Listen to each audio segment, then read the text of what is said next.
All right, everybody. Thank you for joining us for another Mixed Mental Arts book club. Today we're going to be covering Man's Search for Meaning by Viktor E Frankl. And it's going to be a tough one. It's a really depressing book. But let me go ahead and introduce our other Mixed Mental artists here. And go ahead, Hunter. Introduce yourself. Hi, my name is Hunter Maats. I love this book. This book changed my life. There's definitely some emotionally difficult parts about it, but I think there's a really good reason why a lot of the best philosophy has come out of prisons, and I'm going to be making some connections to some other things. Great. And Andrew, Mr. Mindgasms, go ahead and introduce yourself. Hey, what's up? Yeah, I'm Andrew. I participate in a lot of these chats, and Man's Search for Meaning is probably my favorite nonfiction book, I would say, just because I love basically the message that I got from it, which is that there is no meaning in life, so you have to make your own meaning. And if even Jews in concentration camps can have a positive mindset in the harshest of circumstances, then so can everyone else in life too. Great. So just to circle back, let's just talk about who is Viktor E Frankl. Just from some cursory information that I found on the internet, Viktor E Frankl was a Holocaust survivor who was born in Austria. He had been sent to Auschwitz as well as some other camps in Germany and other areas.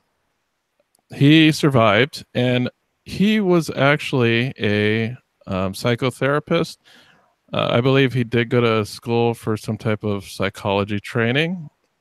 And what he learned from his experience, he definitely applied that to his later I would say his principles and maybe his he kind of created a whole school of psychotherapy because of his experience. So outside of that, did you guys have anything else to say about Viktor E Frankl? I think he was a medical doctor and a psychiatrist, and I think the other thing that's really important is that he was actually working on a book, what might have been sort of like a first draft of this book, when he was sent to the concentration camp. And, you know, obviously one of the first things the Nazis did was strip all their possessions. And, you know, that manuscript was the thing that he held on to most tightly, and then he lost that. And that's really, really important to the story of the book, is that, you know, almost the first thing that happened to him was that his life's work was taken from him. Yes. And Andrew, did you have anything to add about Viktor E Frankl? Yeah, I just thought that it was really interesting, like well, I guess this isn't really about Frankl specifically, but I really like that, you know, he approaches the concentration camp experience from a psychological perspective, and how, like, his training as a psychotherapist helped him get through his experiences, and it helped him analyze the other prisoners during his experiences and then write about him after. And yeah, it was really interesting in the book where he talked about how he was basically writing this book while he was going through those experiences, and then I'm sure all of that helped shape what became this book, and then what he did after. All right, so this book is really interesting in that it's broken into two parts. One part is purely biographical account of what happened to him while he was in the concentration camps, as well as his observations amongst his fellow inmates. And the second half of the book is kind of I would say, I remember in the updated version that I recently read, he kind of called it like an entry to logotherapy, which is kind of one of these psychotherapy schools from Vienna that he created.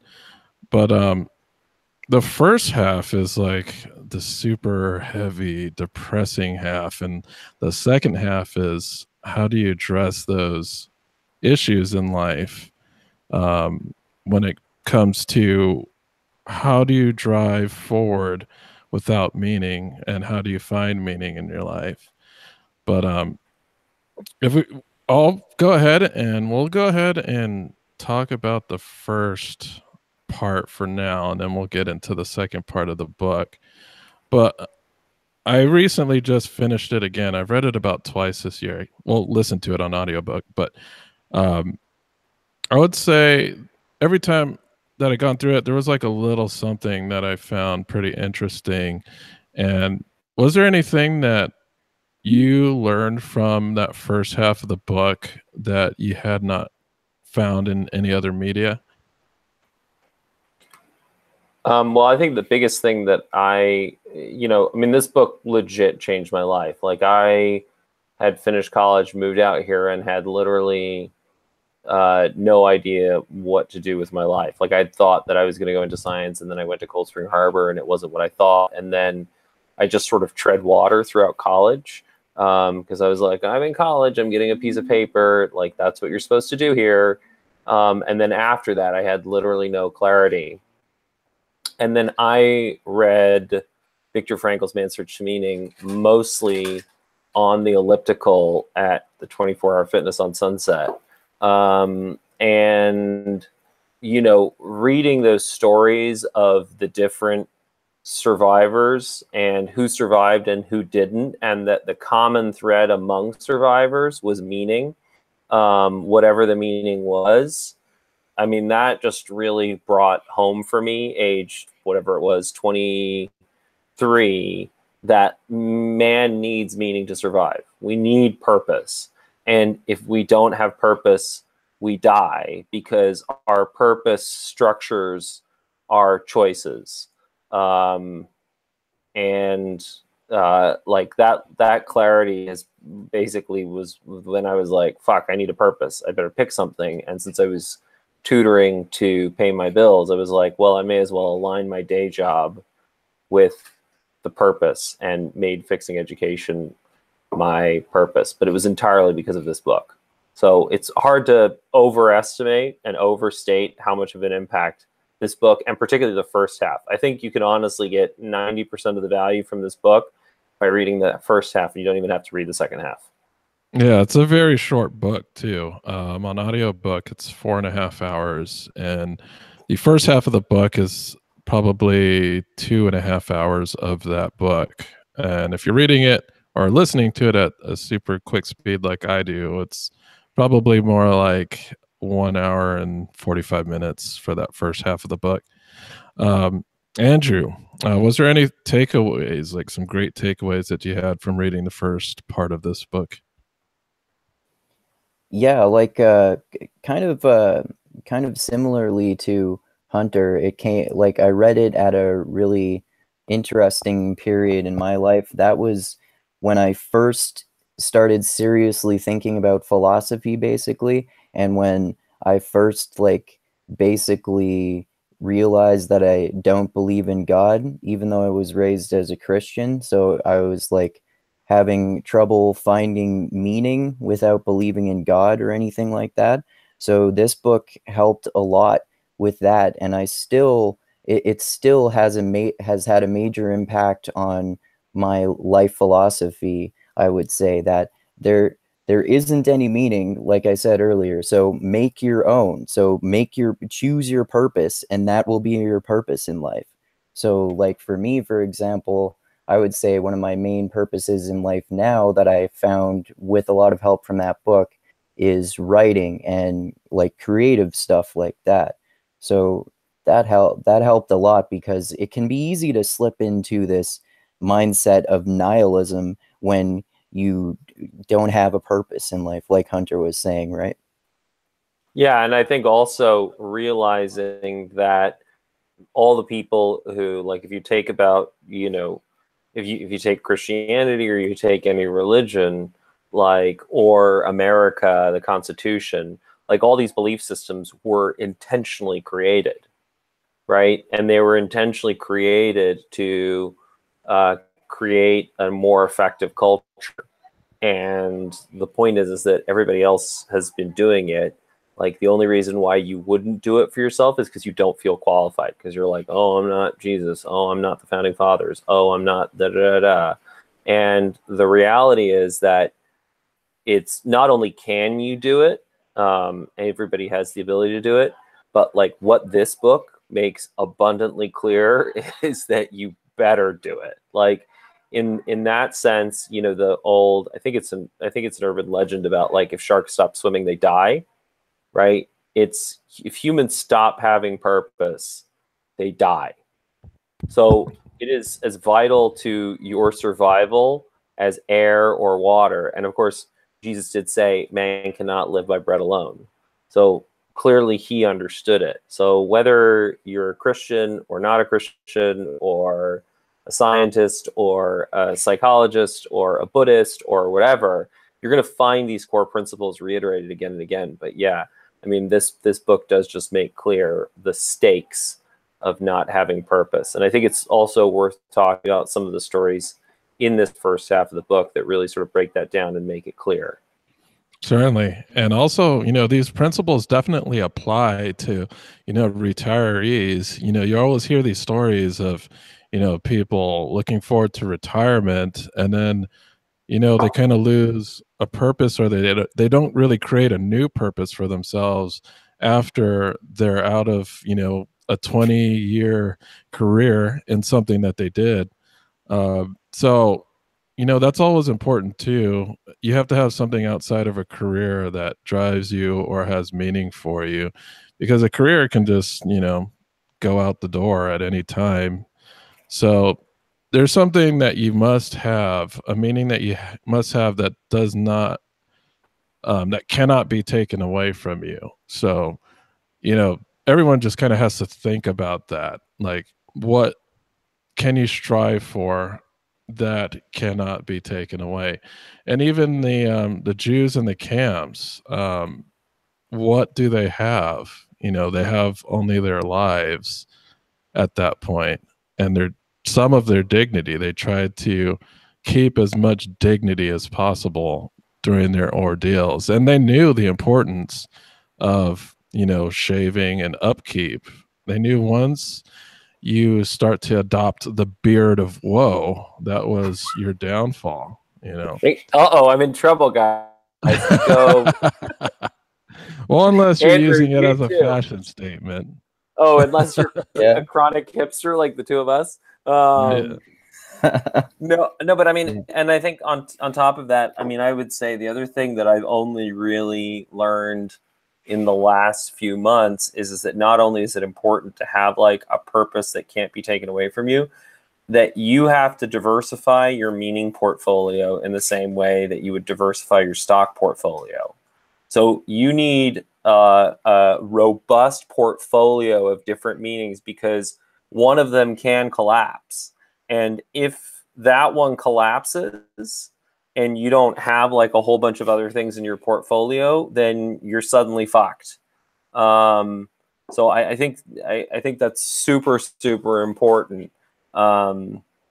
Just to emphasize that. And, like, I had a conversation with somebody about this, and they were talking about, like, yeah, I usually have like a bunch of different goals at the same time, and usually at least one of them is a physical goal. And, I mean, part of what we'll really get from these stories is of these concentration camp survivors and non-survivors is the degree to which the goal makes the choices for you. Which is the biggest thing I learned from this book. Yes. Unlike you two, I came across this book pretty late in my life, so I didn't have the epiphany or the eureka moment when reading this, actually. It's kind of something that I came upon on my own, just kind of going through life and just thinking about what were my goals, what were important, and what did I enjoy doing and using my time for. That was something I kind of came across, I wouldn't say early on, but I was just in a place in my life where it was a very monotonous, almost factory like existence where I had a set schedule. I did the same things week in and week out. I didn't have much variance in my life. No, I didn't have as much curiosity as I do now. Um, you just look at these things. Hey, that sounds fun, but this existence is okay. I just kind of broke out of that at one point and just started, throwing myself into new things that I found interesting and not just looking at them from the outside. Yep. And it looks like Andrew popped back in. So do we want to talk about some of the stories in the beginning? Yeah, certainly. Can I just I definitely do. add on a few of the things that you guys said there? I lost my connection. Yeah, no Go problem. for it. Yeah. I think for one thing, yeah, it's definitely important to emphasize that, like, basically, regardless of whether you're religious or an atheist or whatever you believe, you need like a higher purpose in life, regardless of what it is. It can be anything, right? And I think going back to what you said, Dusty, about like how when people retire, they tend to lose their sense of a higher purpose.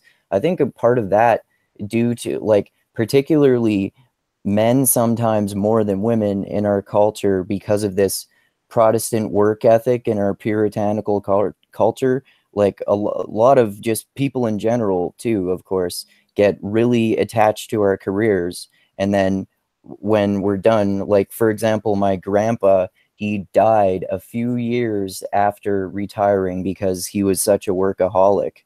And so I think that's like a piece of our culture that is really ingrained into a lot of us. And I liked what you said too, Hunter, about having like a more complex purpose in life. With like, it sounded like you were talking about like working towards different types of goals, like physical goals and mental goals and stuff like that. Is that what you meant? Yeah, I mean, in the same way, right? Like, I just think about it in terms of stocks, right? Like, you don't want to like put all your money in Microsoft or, whatever it may be. Like, you have a diversity of stocks and you diversify against risk, right? So not only do you have a whole bunch of different companies, you also have some gold, you have some bonds, you might have some real estate, you might have all sorts of things in your investment portfolio, so that if one thing fails or two things fail, it doesn't wipe you out. And it's the same thing, like, and this is something, again, that I've only started really thinking about in the last few months, but like having a really diverse meaning portfolio. So what are all the components of that? And, it's a, solid relationship. You have work that you find fulfilling. You might have a physical goal. You might have some sort of learning challenge in terms of, mastering a language or whatever. And I think that to me is something that I have to work on a lot. But it has been a useful way to think.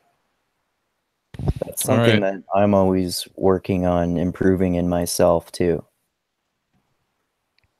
Yeah, that's goal setting, like, is always important. That's what I think, even if it's something like super trivial. But Hunter, were there any specific like stories that really jumped out at you in the first part of the book? Yeah, I thought the interesting thing was about like the different reasons for living that people had. Like, there was a story that I remember about a man and his daughter, and like, I think he at first, believed he had to survive so that he could find his daughter, and then, basically decided that and I mean, that's the point, right? It's a decision based on non-existent information, right? Like the concentration camp survivors don't know what information is not, but is available or not. Like, it's not like the Nazis are like sharing their statistics of who they've killed and who they haven't with the prisoners. But essentially, once he thought in his mind that this girl was dead, then he stopped taking care of himself, and he jumped apart. Yeah, there was a point too. He did look and see for his own survival. He was observing people for that purpose as well. He was definitely taking a look at who are the people who are not making it, what are the traits that cause them to be unsuccessful in the environment, and what could we do to combat that personally. And he did kind of go and he looked into a couple things I thought were interesting. One of the things he said was that the most robust people entering were usually not the ones who are going to survive. And he did make a note that a lot of the intellectual kind of physically not talented people were the ones that were getting through everything. And I thought that was really strange. And also he did note that quite a bit, that it doesn't physically matter how you are. It's what's in between your ears that's going to make you make it through the camps. Well, and also because, of course, it's your identity. And if your whole identity is based on being physically fit and strong, and then that is robbed from you just by the process of starvation and abuse and disease, then, that's going to hit you really hard. But if your identity is the life of the mind, again, like, and I think this is where, connecting to other books, there's a book by, have you guys ever heard of Boethius? Oh, no. No. So Boethius was this this sort of senator, consul, magister officiorum, and philosopher of the early 6th century. Anyway, he was a big hoopty-hoo in the Gothic kingdoms of the Roman Empire. And then basically he fell from power and fell from grace and was put in prison. And then, in prison, he wrote this book called on the consolation of philosophy. And it's very much the same thing. It's this guy who's deprived of his liberty. He's now in this position where he has no control over anything except for his mind, his beliefs, the stories he tells him. And he starts to have this conversation with, this mythical character, Fortuna. But he basically reflects and realizes that at all points, you still control the stories that you tell. You still control your belief system. And that's really the only thing that you always will control. And I think that, it's obviously the environment of a prison or a concentration camp makes you profoundly aware of what you really have responsibility and control over. That's something I might have to take a look into. What was the title of the book and who was the author? Boethius and the Consolation of Philosophy. Boethius is spelled Boethius. Okay. Vinicius, Manlius, Severinus, Boethius. Okay, so, that is a crazy. Was he like from Rome or something like that? Yeah. He was Roman, but it's basically after the Roman Empire, the Western Roman Empire had fallen, and so they were controlled by, I think, the Ostrogoths or one of those groups. Okay. It looks like we got Jenny here. Hi. Jenny, what's rocking? Nothing. I just got off my bike and walked in and saw this. I was like, oh, I have maybe 15 minutes to waste. Wait, not waste, but to breathe. Yeah, sounds good. Have you read Man's Search for Meaning? Yes, a long time ago. I think I read it about 10 years ago. I would call it, and I don't remember every single thing, but I definitely did a lot of research afterwards, and I found it a life-changing book. Yep. Yeah, I read it at exactly the right time. as often happens with the proper book.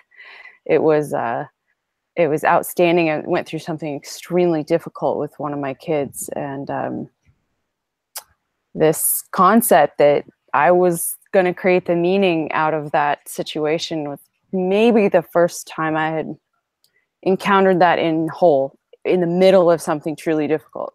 So for me, it was a big deal. Very helpful. Great. Awesome.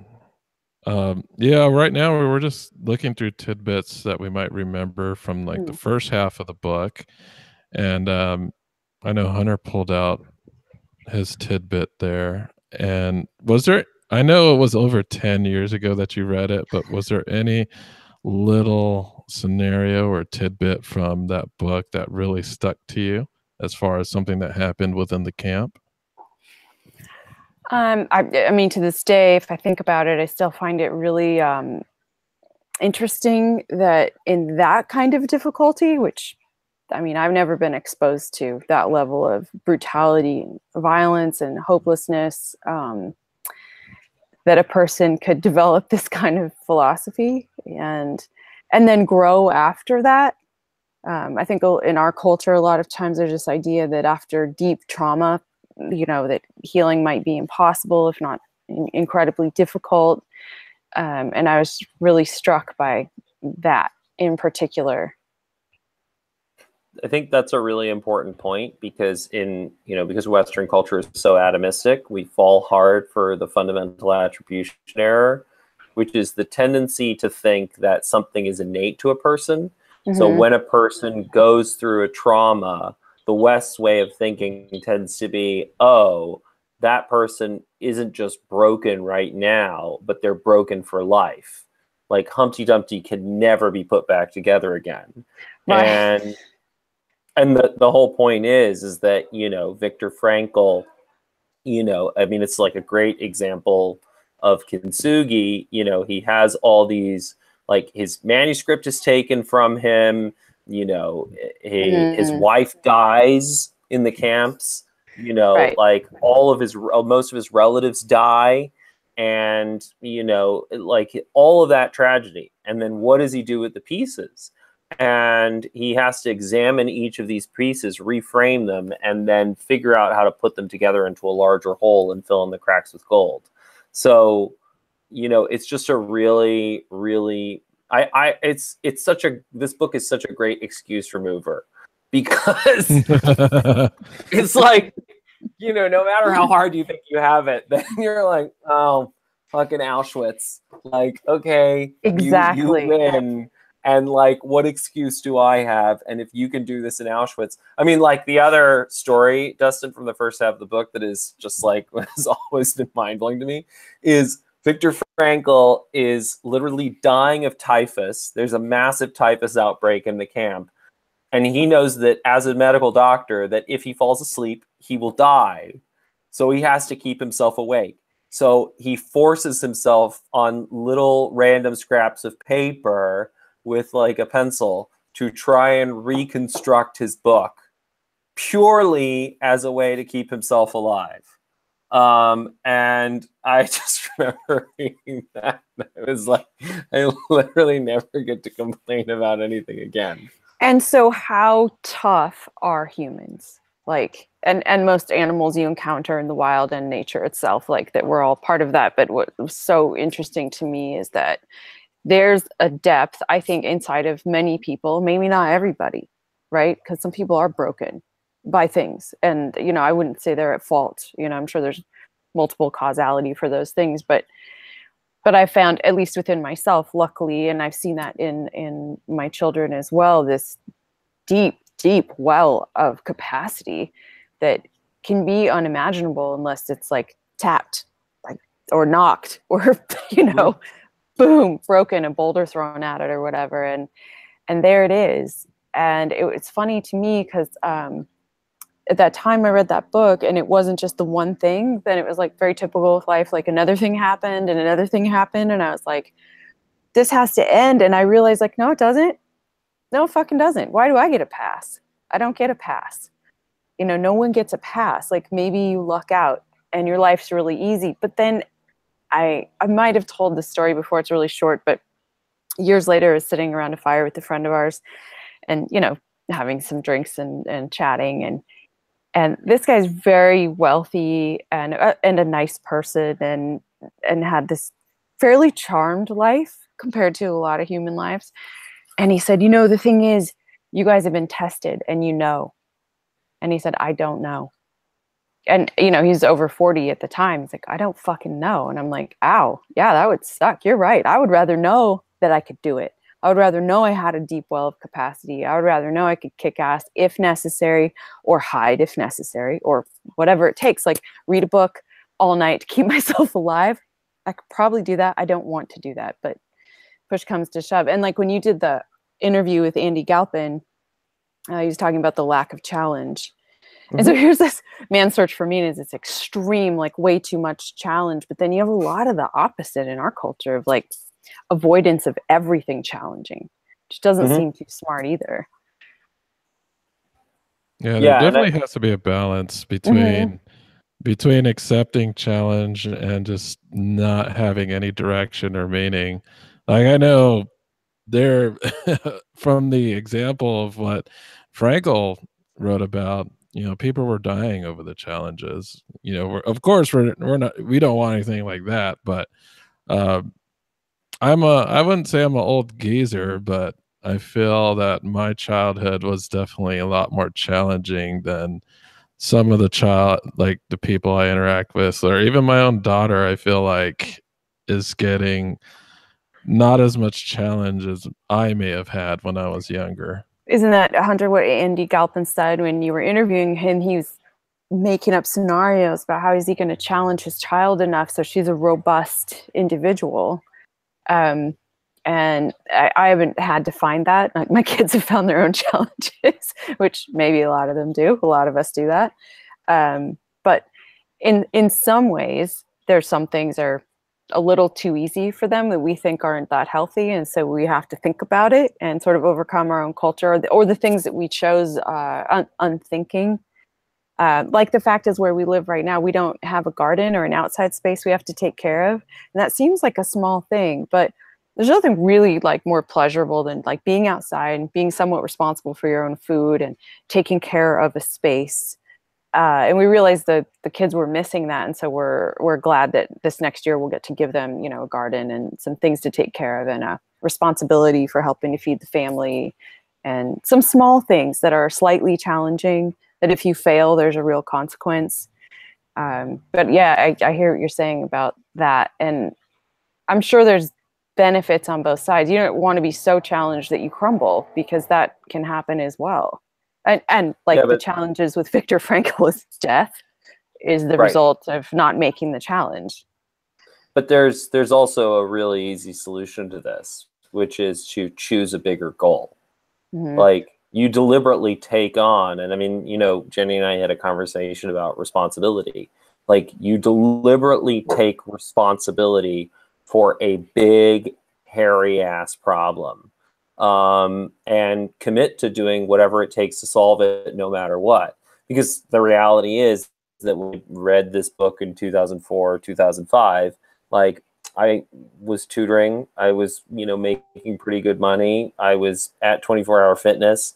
Like, there wasn't challenge. Like, what was the fucking challenge, right? Oh, I'm going to set the elliptical to like level max 1000. Like, it's an elliptical. Like, so the point is, I took on the problem of education, and like, it had, for me, the last 13 years has been a process of, building, like, the goal hasn't changed, but building my capacity and building my resources to be, better and better at solving that problem. So building my mental toolkit by stealing, like an artist, from anything I could, right? Finding allies, figuring out opportunities to do that. But that goal that I picked because of this book has not changed. And one of the things that I read around the time that I read this was some quote from someone like Bill Gates. And he basically said, you better pick a problem that is big enough and hairy enough that it will keep you occupied for your entire life.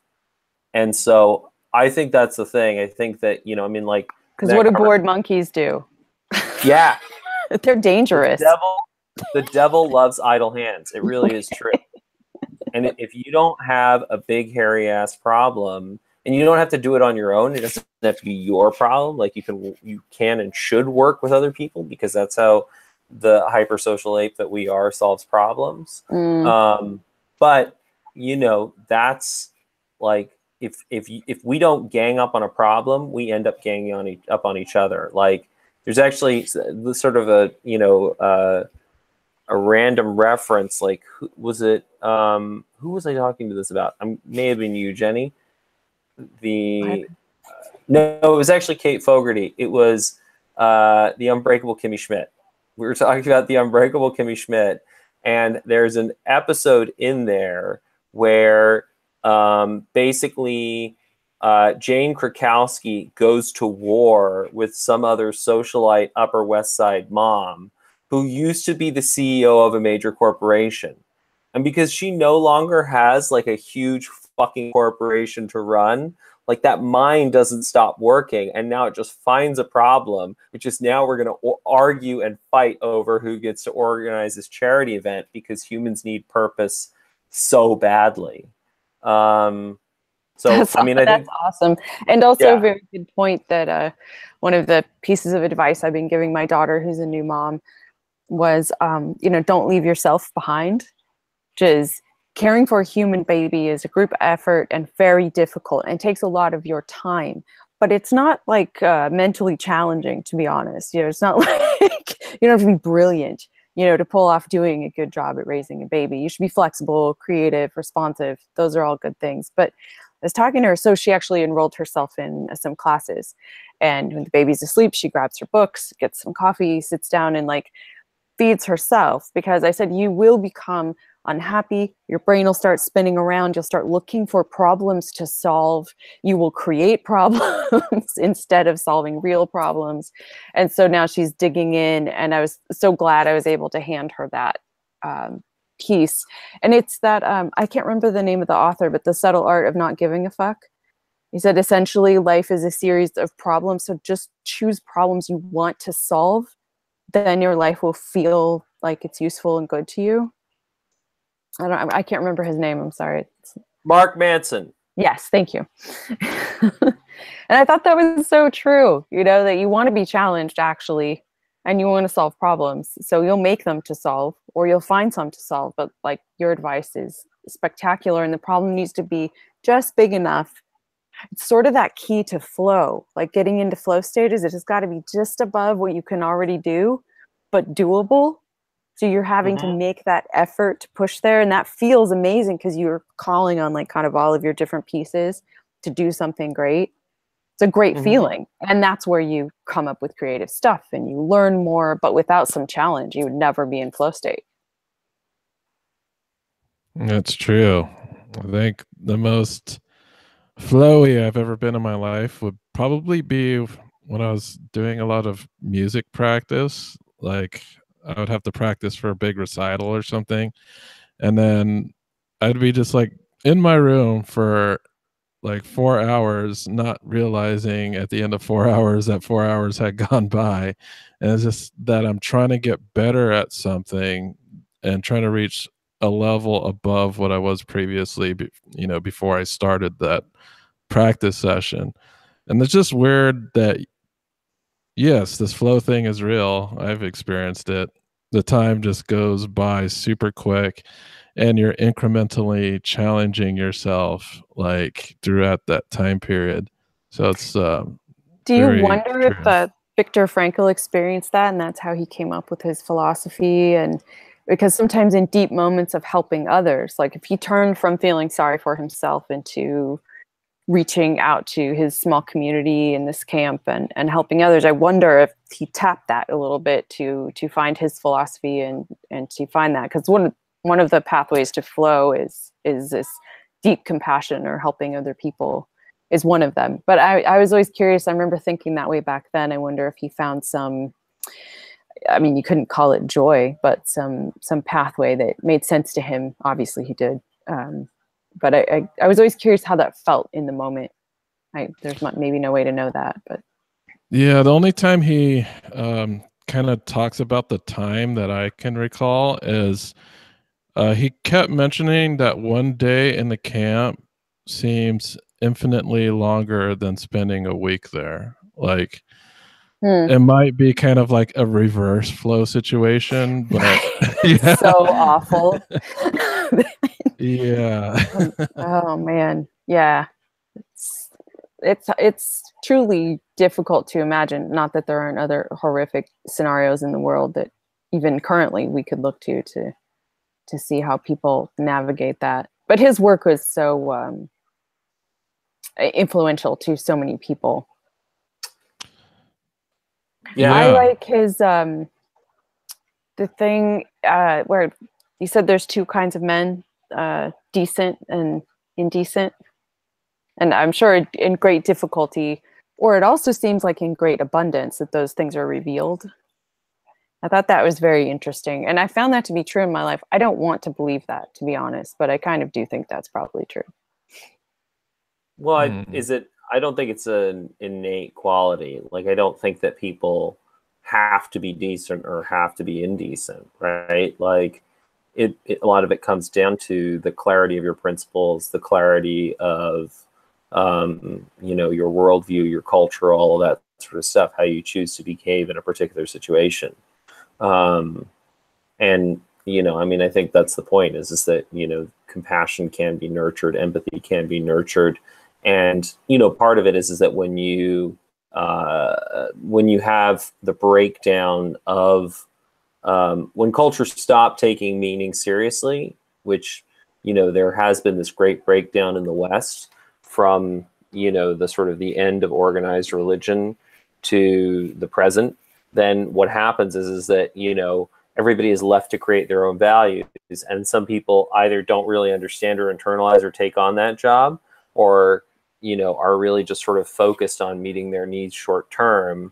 And you're going to get people like that. And I think, part of why Frankl's message is so important is I don't think it's viable in the 21st century, in the age of the internet, that you're going to provide some, worldview and then everybody's just going to buy into it. Instead, you're going to have to empower people to deliberately create their own meaning. And there's going to be overlap on a lot of things, but, I think that a message that is based on the individual's journey to figuring out what their culture is and what their values is has much, much more potential to really gain traction ultimately, because we're just too democratic. And, at a certain point, like, there is some appeal of liking a leader to tell us what to think, but ultimately, we resent that. And so it's much better to just empower people to do it for themselves. Yeah, and that can be a way that we can like reduce the negative tendencies that like all of us tend to have sometimes too. And I personally think that it seems like people kind of exist like maybe on a spectrum. Like on one end there's like someone with no empathy and compassion, and then on the other end there's someone with like as much as you can possibly imagine. So let's say like Hitler on one end and Jesus on the other end, and then we all kind of drift like somewhere in between and fluctuate throughout life. And then maybe some people are more prone to one end than the other, and that people kind of like exist like that. Well, Yeah. Andrew, I think you just coined the Hitler Jesus nut. And, Congratulations. Congratulations. And I think this is going to be an amazing online quiz, and I can't wait to take it. And then you can only imagine like what it outputs is some sort of face mash of Hitler and Jesus that is based on how far you fall one way or guarantee the other. Some days I would fall towards Hitler. Fuck them all. Yeah. Don't care. Well, the crazy thing too, like in the book, there was actually that dynamic within the camp. So you had the regular workers, and then you had the capos who were these Jews, but they were in it for themselves, and they typically didn't care much for the health of the non-capos. like they were your foremen who were driving people to work harder, and they got extra privileges that the other underclass workers didn't get. Well, and I think the important point as well Yeah. about the capo is that if you think about that psychology, if you are the Jew who is collaborating, you know, you're going to feel that empathy that much more and have that awareness of what you're doing. And so therefore, to distance yourself, you're going to have to really be extra shitty. So I think that, you know, some of that indecency is not, again, it's not that innate context. It's like, you know, it is a sort of psychological coping mechanism that potentially comes out. Like, you know, this Stanford prison experiment. I mean, this is exactly it. Like, you make people guards and they become shittier people. Because they're just separated themselves from the collective that they're in charge of. Yeah, and they have power as well, which makes them more impulsive and less empathetic. That's just a universal feature of psychology. Well, but also there's it's not that old. Some science that came out in the last year about the brain, that's saying, you know, power corrupts and whatever, but like that it actually changes your brain. Mhm. And I can't remember who did the study or exactly what it was. Hunter, you know me, the details. I'm always like, but I got the big picture, which was that, you know, that experience triggers neuroplasticity, and neuroplasticity isn't always virtuous and awesome. It also can be like, oh, this empathy part of the brain, we don't need that anymore. So stop sending energy there. We've got everything we need already. And that reflective standing in another person's shoes dies off when it's not used like other parts of the brain, which is terrifying. That's one of those important things that we need.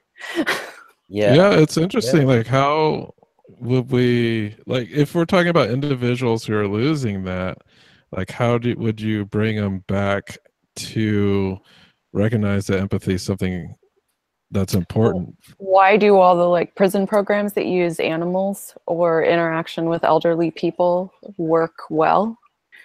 You know, why do they change, you know, lower recidivism and change the prisoner's outlook? I think it's by tapping that part of their brain. And especially if you were abused as a child or didn't get your needs met, or, you know, were, you know, many, you know, multitudes of those things that might lead you into a scenario where you committed a violent crime and then were in prison for that.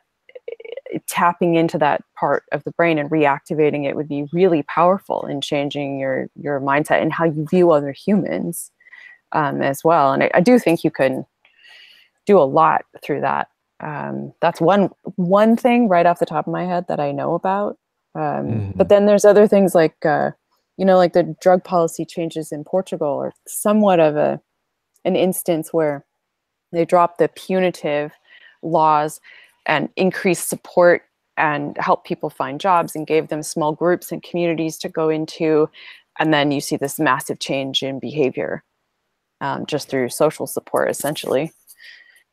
Yeah, one thing I'm interested in too is, I know there's a story from the book that there was like an SS officer who the prisoners refused that the Americans take them prisoner. Like, there's like this guy that went into hiding, and the soldiers wanted to get a hold of the guy, but the freed camp prisoners were like, no, don't touch this guy, he was nice to us.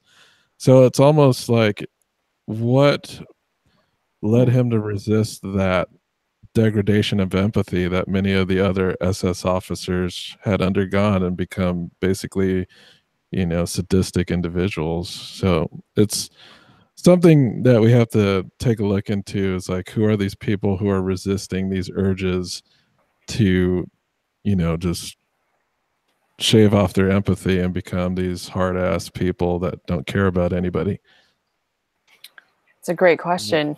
I'm sure that some people are naturally more prone to one path or another in some way, or culturally conditioned to that in some way, maybe in their family group or schooling. I mean, I don't know. Yeah, I just thought it was super interesting that it was an SS officer. So it's like what we would consider the worst of the Germans, but these prisoners were wanting to protect a specific SS officer because they felt that he treated them much better than any other of the camp officials did, and that they didn't want anything bad to him. They didn't want him to be executed. They didn't want him to be arrested. I think what they ended up doing is they overturned him and allowed him to help the former prisoners, get back onto their feet by feeding them, getting them their clothes and, caring for them instead of, hauling them off into a prison somewhere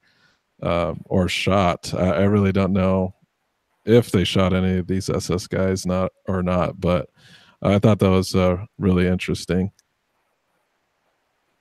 Yeah, maybe like with people like that, maybe they already had like a genetic tendency towards behaving in that more positive way, and then maybe that was combined with like a better upbringing as a child or something like that. And one good thing about this book, Man's Search for Meaning, is that it can help inspire us to be more like Jesus and less like Hitler, right? So that's another example of an SS officer who was more like Jesus and less like Hitler. We can only hope to improve our Hitler Jesus score. Yeah,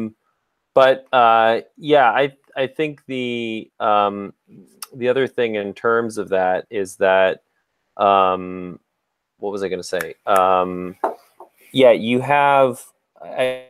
That's always the question, right? Like, so there's definitely the possibility that some of this is genetic, right? And you'll hear thrown around that 1% of people are psychopaths. And Jenny, I found the thing that you were talking about. His name is Sukhvinder Obi. He's a neuroscientist at McMaster University in Ontario. And basically, he just sort of backed up what Dacher Keltner had been talking about with power, but found it, has a neurological basis, and specifically that it seems to switch off mirror neurons, which are related to empathy. You're right. That's what it was. I totally couldn't remember what the specific part of the brain was. But yeah, if you turn off our mirror neurons, like, good luck. I've heard something in more recent studies about how mirror neurons might be kind of exaggerated, or it might be like more complicated than that, though. Everything's always more complicated than we want it to be. I don't remember the details of like why that was, though. I just remember hearing something about that. Yeah, go ahead. You're gonna always find that every piece of science is being questioned somewhere, because that's how you make a name for yourself. Like, if you want to ring out, like, oh, there's this idea, it's doing well, everybody loves it, it's making progress, like people are getting behind it. Oh, now you can tear it down and build a career for yourself, right? And it's not to say that tearing down isn't valuable. Like, that was the whole point. Oh, there was this idea of Newtonian mechanics, and then Einstein came along and questioned a whole bunch of it. Like, that's fucking awesome. But that's the question: is what of those tearing down sorts out long run? And the honest truth is that we just haven't been around for long enough to be able to tell. It's like the famous quote about Isaiah, I hope you're still in the chat. The famous quote about supposedly, I think it was Kissinger asked Zhou Enlai what he thought of the French Revolution, and Zhou Enlai sort of paused and was like, it's too soon to tell, because even 200 years after the French Revolution, the effects of that were still being sorted out. So we're too close in history to really know how the scientific battles being fought today are going to sort out. All right, we have a comment from chat. And Corey McCarthy says, "What's this? Two smart people and a hippie?" Well, there's 4 people here. Yeah, but you don't know what I look like. Yeah, you're the mystery man. You can't tell if I'm smart. I'm not like what definitely the everybody hippie. says. But who is the hippie? Is it Andrew or is it Jenny? Like, I think there could be two hippies here. I think there could be two hippies here. It's it's questionable. One looks like a hippie, but I might not be, and I don't look like a hippie, but I might be. Oh, it's much like the capos and the guards in the concentration camps. Yeah. And it was the beanie. He says the beanie is really what makes you a hippie. I think it makes you look more like Rasta, honestly, like white Rasta. That falls into the hippie category, right? People associate cultural Rasta with appropriation. Cultural appropriation. Cultural appropriation. this is deliberate cultural appropriation. How dare you? Well, I mean, like, there are like elements of the Jamaican colors in there, so it could be cultural appropriation, but there are other colors mixed in, which I think is very sneaky, because then he has the ability to worm away when we're like, take that Jamaican beanie off, and he's like, no, you see this pink line here? That's not the Jamaican colors. Very sneaky. Yeah. I'm always trying to confuse people, and I don't want people to take me too seriously, too. Do you have to try to confuse people? I found that's not that hard to do. I think I maybe just dig unnecessary holes for myself that way. Could be. So yeah. Anyway, I mean, I think that this book is just honestly an incredible book. Everybody should read it. At least the first half, at least once. You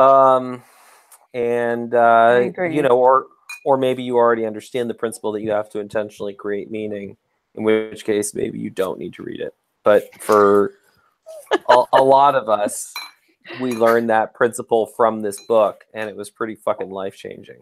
It was life-changing. It continues to be that way, you know, when I'm challenged or considering what to do next. There's always a lot of like, well, what meaning is here for me? And it might be different for the person sitting next to me walking through the same valley, you know, but for me, what is that and what's important? And it's honestly framed my life since that time to some degree. I don't think about it all the time, but it's an important, and I don't like this word, but it's an important and very self-empowering move. Yeah, I love what Hunter said about the book, and that, you know, pointing to it is basically you have no excuses. And this book gives you no excuses for your own life. And it's one thing it's helped me realize, because all of the Holocaust stuff that I've had experience with was mostly fed through me through like Hollywood and video games. So, you know, you watch something like Schindler's List, and you're thinking about it, and you're thinking, how much of it is Hollywood, how much of it is a true account. Just reading this book alone, it's like 10 times worse than anything that's shown in Schindler's List. It just the very, very minute and small little hazards that they had to deal with meant death. It's like having to go report and do work without shoes. You know, it brought a man to tears knowing that could possibly be the impetus for his death. You know, not having shoes to work in. You know, very simple, small things would determine your survivability. And I believe in the book he gave a statistic that there were only 1 in 26 that was the survival rate. So it was just insane when I read it, and I felt that Schindler's List didn't do the Holocaust as much justice as this book did. I mean, could modern people right now, and that wasn't that long ago, but could we really like swallow? I will agree with you. Reading that book was so difficult. Feeling the feeling of how awful it really was, and it gave me a similar feeling. And this might sound, you know, way less serious, but the new Jim Crow. Also, I spent a long time reading it. It was a very hard read for me because, to be honest, like I didn't want to believe that was true about our culture, and that was what we were doing and are doing still.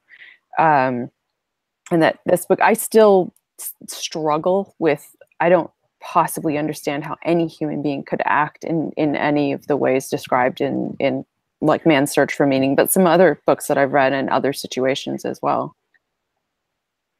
Yeah, this book is like great for putting life in perspective. Like for me, I have that Humpty Dumpty problem a lot too sometimes, because I tend to have problems with depression, so I think I'm like broken and can't put myself together back again. But then I think about like, dude, you're not in a fucking concentration camp. Lighten up. Your life is fucking great.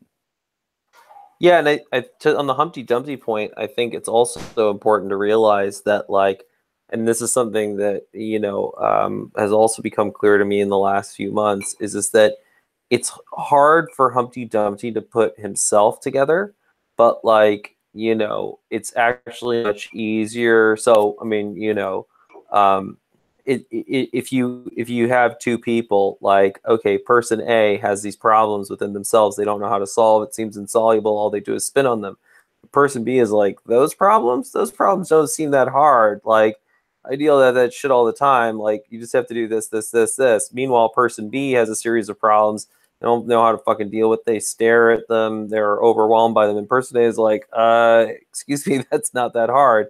And I mean, like good relationships, whether they're friendships or romantic relationships or partners, I mean, I think that's the whole part of it, is that it's often we don't know how to solve our own problems, but other people do.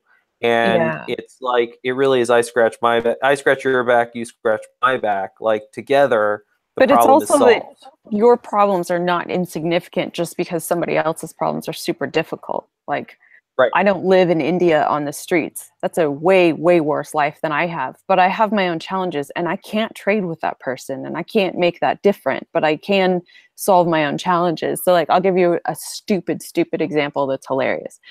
John and I were on the beach earlier, just framing like how nice life is, right? And we were laying in the sun chatting. And I turned over to read my book, and he turned over to read his book. And there were quite a bit of flies because there was like kelp on the beach. And when there's kelp on the beach, the flies come, and he kept hitting himself, and you could see him getting aggravated. And he's like, why aren't you aggravated by the flies? And I turned to him and I said, well, I come here every day, so I've trained myself to ignore them. And he said, well, God damn it. That was like, wasn't a problem to me. It was a problem for him because he hadn't dealt with his challenge. Right. And I was like, you can choose to discipline yourself and ignore the flies because they're not going anywhere. They're not going anywhere. That challenge is going to remain. So figure out how you want to deal with it. But sitting here getting aggravated is probably the least efficient thing you're going to do all day. And then we just laughed hilariously that he did not know how to deal with flies. A lot of people just don't make that choice, right? Like one example that your example reminded me of is people getting pissed off about traffic.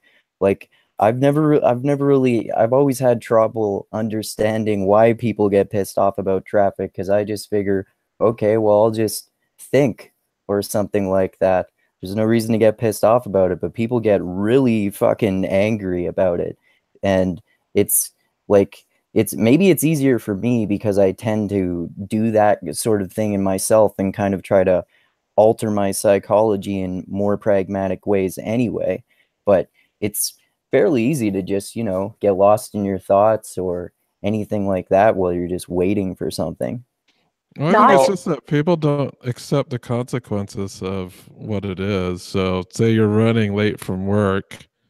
I know there's two different people. If I was late for work, personally, I know it's an inevitability that I'm going to be late. So I'm not going to try to speed down the road at 100 miles an hour or pass red lights.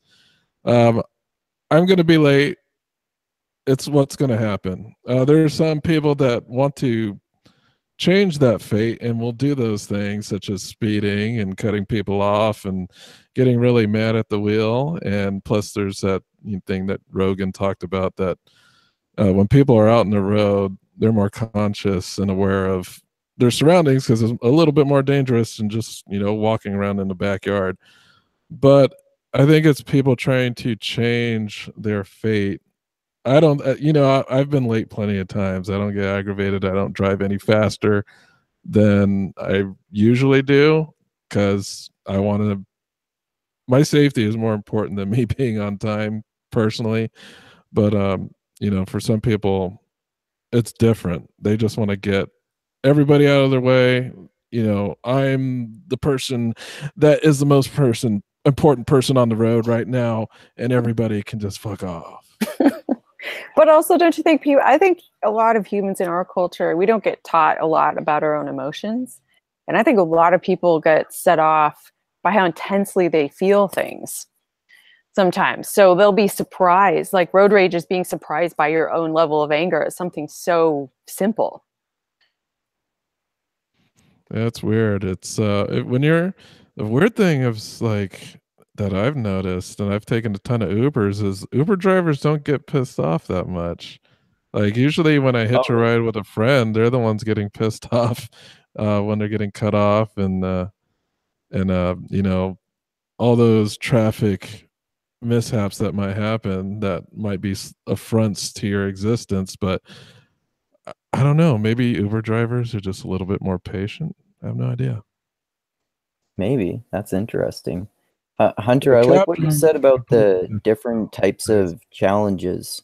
For example, like I have like psychological challenges sometimes, but I've also been going to the gym consistently since I was like 17, so it's like an ingrained habit in myself, and I have trouble understanding people who can't stick to going to the gym. So for example, like with one of my friends, I kind of like share my emotional troubles with her sometimes, and then she has trouble sticking to going to the gym, so I help her with that, with achieving her physical goals, and she helps me with achieving my like more mental goals. Yeah, and that's what's great is just that, like that complementarity. That's what I think is in general. So what it's not that people's problems are silly, it's that how we're dealing with our problems is silly. Because scattered around 7.5 billion people, you're going to find someone who has the answer, or some piece of it or whatever. And like if we actually just focus on cobbling everything together and trying to solve all our problems and solving each other's problems, like it's utterly manageable. And crucially, it gives us the purpose that we need in order to survive and thrive. Crucially. 100%. Listen, if I ever do a spin-off podcast, we all know it's going to be called Crucially Speaking. Or it could be called That's the Thing. No, it's going to be called All Sorts of Stuff. And all that stuff? And all that sorts of stuff. Yeah, listen, my verbal tics are many, and I have not made that a part of my purpose portfolio to unlearn my tics because I can't see why it matters. And because I love you guys teasing me. So, but yeah, man's search for meaning. What I did, by the way, I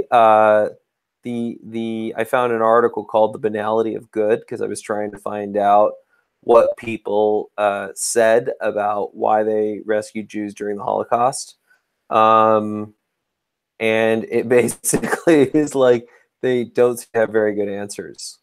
So that is something I will be reading later.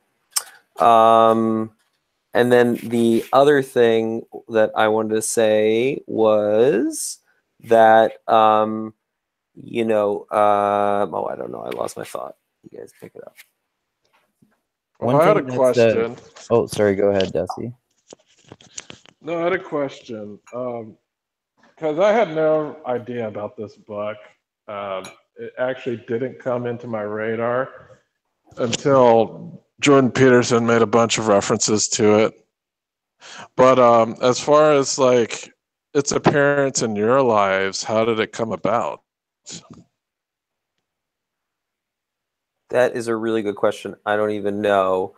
Oh, actually, I do know. I think there was a copy just sort of laying around, and I randomly picked it up and read it.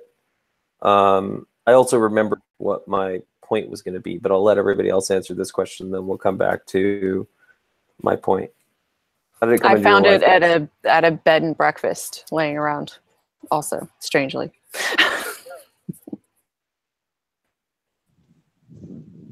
I think it was just for me. It was just one of the options I was considering when I was taking a book out of the library, and I looked, and I didn't remember, and I looked at it and like, oh, I've heard of this. I should read it, and that's pretty much just why I read it. Yeah, honestly, Yeah, the it's only kind reason of it this. came to me was because I was tired of waiting like a million days for some books on Overdrive. And I was looking through available now and looking for some titles I've actually heard of. And this book was one of the titles that I heard Jordan Peterson talk about. So I was like, let me take a look into it. And that's how I fell upon it. It's kind of like the secular Gideon Bible. Like, it is just so pervasive, and there are so many copies lying around that eventually, I think most people will probably run across it. You'll find a copy at a bed and breakfast board, wherever, and then you end up randomly reading it, and you're like, oh, that's what all the hype's about. Like, it's such a good book. So yeah. And I remembered what I think Jenny has to duck out. Jenny? Love to you all. I have to go. There's like too many people here now, and it's getting too loud. And also, they happen to be hungry. So, oh, the worst. Hungry damn human. people.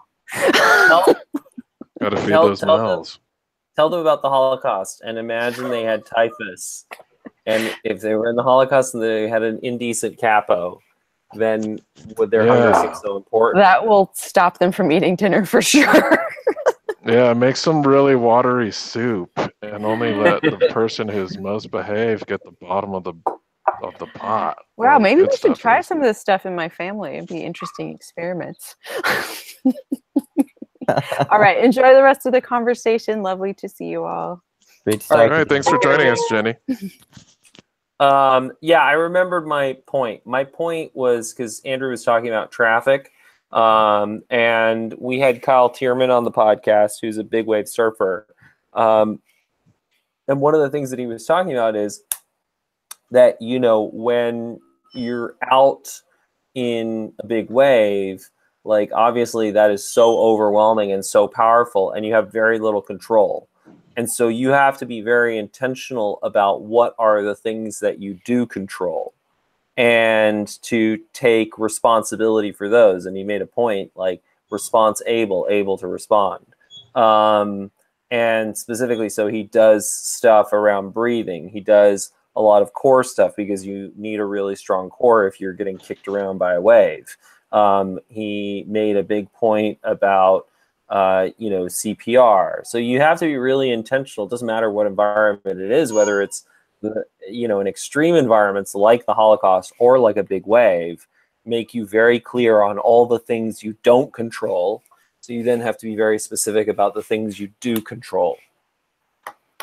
Yeah, one of the things that the survivors, and I felt too, just by reading through, is that they lost, I wouldn't say they lost, but the emotional energy that you would normally expend for grief or loss just was not there. And I totally understand that, because grieving and getting upset over spilt soup was not something that they could really afford to do in the situations that they were in. So I think I just kind of adopted that attitude when I'm driving around. I really don't care much for losing my shit. I just think losing your shit is, I understand why people do it, but I also think it's harder to suppress those emotions that would actually drive you towards losing your shit. Like the Alex Jones moment that we saw the other day. What was that? Yeah. He basically cursed out Trump. He didn't know that he was being recorded, and he started like cursing Trump and his family. Oh, I thought he loved Trump. Yeah, he did. He doesn't anymore, apparently. Does Trump not believe in the black helicopters? Well, I think it has more to do with, there's a promise that Trump made, and that was being pretty much isolationist when it came to foreign policy. Trying to not stick your neck out during the wars, whatnot. And when he shot the missiles over, Alex Jones just got very mad and emotional about it. Yeah, if I get the chance, I'll tweet you the video. I think you could check out. I think I made a post about it on our Facebook group also. One thing that I agree with Joe Rogan about is that Alex Jones is entertaining regardless of how right or wrong he is. Yeah, I don't mind checking him out every now and then. He says some crazy stuff that I think it's more theater than anything else. It's definitely theater. And I don't mind people getting crazy like that. It's good to know that there are people very passionate, whether they're right about something or not. Wouldn't you agree? Yeah, I would say so. Yeah, I think the question is right. Is that, I mean, listen, I don't really want to talk about Alex Jones, but he is entertaining. But the problem is that there is no distinction between entertainment and education, and some people really do think that that's worldview. And I read a great quote from Anton Chekhov, all about how when there are 1,000 diagnoses, you can't cure the patient. And the problem is that in order for us to actually solve most of our problems, we have to really start to get on the same page. And, having all these competing diagnoses ultimately just distracts us from the ability to really take collective action. But were the alternative though? Like, what is the alternative exactly though? Because how do we determine what the better worldviews are, since we're so bad at determining what good worldviews are? That's why you have the scientific method, and you test your worldviews against reality. And the point is that you have to engage. Essentially, the real work is for us to all engage in truth and reconciliation. We have to understand each other's perspective, validate it, and then we test our ideas. And accidental courtesy, like the Daryl Davis documentary, is an example of this. That's the real work. Those are the real heroes, and that's the real thing. And the problem is that there's a mismatch of power, where it's far easier to get power and far easier to get a larger following being Alex Jones or Kim Kardashian or any of these people than to be Daryl Davis, because Daryl Davis's work is slow and currently unglamorous. But that's the real work. Yeah, detribalization is a very difficult process, very unintuitive as well. Most people, it's very vulnerable to be outside of your tribe. So that's a very strong factor that keeps people in their tribes, because you're losing some of your social network and your social worth when you're working outside of your own tribe. And I think even in accidental courtesy, you see that there is backlash from groups that are trying to do the same thing as Daryl, but approaching it at a very, what I would call a single solution way, and a little bit more antagonistic way, which is, I would say, the tribalist way, which is to point at the other tribe and tell them they're bad and not try to be friends with them or see what type of points that they're talking about. But Yeah, that's the way our tribal minds work. It's very hard to break that. Well, and crucially, and there you go, guys. That was a freebie. I just threw that crucially in there for you. But crucially, it comes down to as well, like, you know, I mean, the move of like shaming, expressing outrage, and isolating people who don't have ideas that who have ideas that you don't like works in which we can self-segregate. But the problem is that the earth is too crowded now and too small, and we all have access to the internet and can promote our ideas. And like when you isolate a racist, the racist doesn't go away and isn't content to remain isolated. They're going to organize, they're going to build websites, they're going to do all of that stuff, and then find ways to spread their ideas. And that's the same thing with any of these groups. And you're going to have difficulty building consensus around, you know, who is what, right? Like who constitutes racist. I mean, this is one of the big problems in the Middle East is, you know, like deciding who is a fundamentalist is, it's not like there's broad consensus on that. You'll have a lot of figures who are somewhere on the spectrum of radicalization. And to some people, they're like really problematic and promoting radicalization. And to other people, they're great scholars who are, you know, really studying the Quran and really having great insight and engaging lots of young people with the Quran. And that's something we should be celebrating and be awesome about. And it's the same thing in the West. So I think that's the thing is that the Daryl Davis way, I think, is the only viable way in a global village and in a world where everybody gets a mic.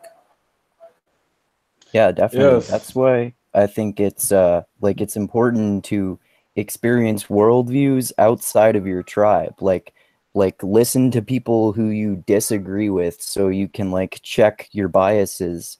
And like in terms of racism too and stuff like that, like I've gotten in trouble before for like criticizing those people on Facebook who were going around saying punch Nazis. Because I was saying, I don't think punching Nazis is going to solve the problem of Nazis. It's probably going to make the problem of Nazis worse. Doesn't mean I agree with anything that fucking Nazis say.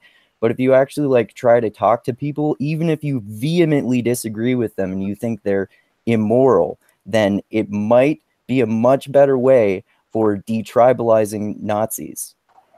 But also because the whole point of nonviolent conflict is you deny your enemy a narrative.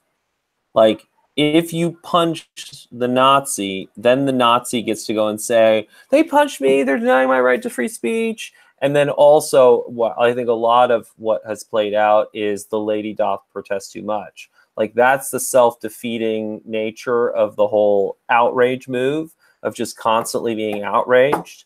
Like, what ends up happening is that at a certain point, some people are going to be like, why are you so outraged by this all the time? Like, is it because they have a point?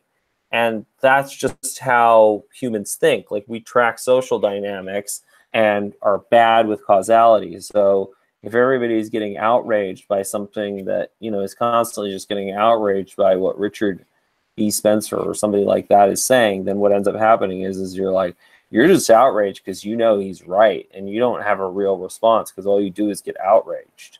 Yeah, I have been reading lately, Righteous Mind, and there was an interesting bit in there, and what he bases a lot of his studies on is, I'm not going to know exactly word for word what the study is, but he was studying the difference between what it is that people actually do philosophically is, do you do things because they are moral, or do you do things to be perceived as moral? And that's a big thing too, especially with the outrage culture.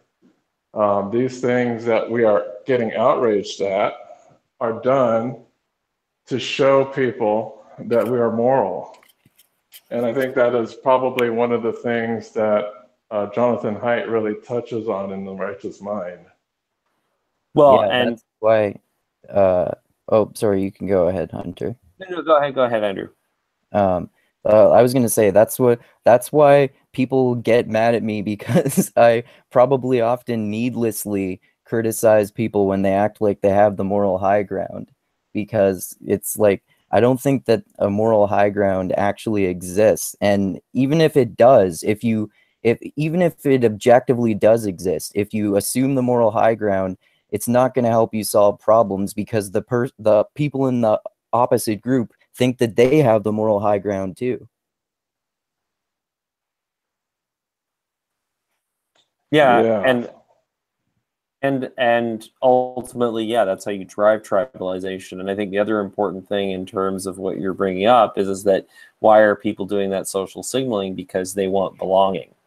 And so, that's what's happened is that these cultures have shifted how you achieve belonging. So, if like we obviously want to protect people who have been victims, but when the people who have been victims are getting the most protection, the most attention, then what ends up happening is that becomes the purpose and the goal of the culture.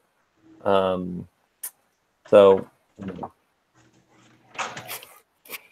but the solution is to, honestly, I think that's the thing, is it's to intentionally evolve, Quillette has talked about this, but it's to intentionally evolve a third culture. Like, just keep evolving a better culture, and the more of us evolve a better culture together, the more it becomes clear why the other cultures are not working, and then they will either reform themselves or people will defect. Yeah, I've heard Quillette being brought up a lot recently on the group. What exactly is that? It's an Australian blog, or it's an Australian-based blog. Claire Lehman, I think, is behind it. And it's just, again, like, I mean, I think of this evolutionarily, so it's just another emergent version of what you're seeing pop up in a whole bunch of places, which is basically woke centrism, where people are dissatisfied with what's currently going on, and then they're experimenting with a more pragmatic worldview, because the point is that currently neither the right nor the left are very pragmatic.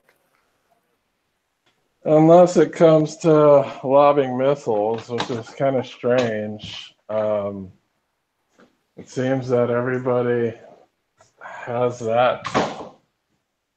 I don't know. America is weird, and we come together for the strangest of causes, and not always the best of causes. And sometimes we just gotta figure out, what does everybody need? What does everybody need to strive for? And a man's search for meaning, I think, is maybe the first place everybody should start if they don't know what to do with their lives. Obviously, there's a lot of unfocused people online just lobbing bombs at each other, and I'm not talking literal bombs, of course, but the culture war, something like that. It's like, what is it all about? I don't, I kind of know what it's all about, but what is it going to solve? What are these problems that they're looking into? There has to be some point in the center that people can agree upon, that they can collectively work towards. And I don't think the right or the left are focusing on these collective problems. I know there are problems that both sides that can agree on, and I just think they're not really focusing on those problems, and instead just throwing hate bombs at each other. Yeah, because they're trying to achieve power that way. And what's more viral than hate and fear? Awe. And it's seeing a group of people come together and really solve problems together.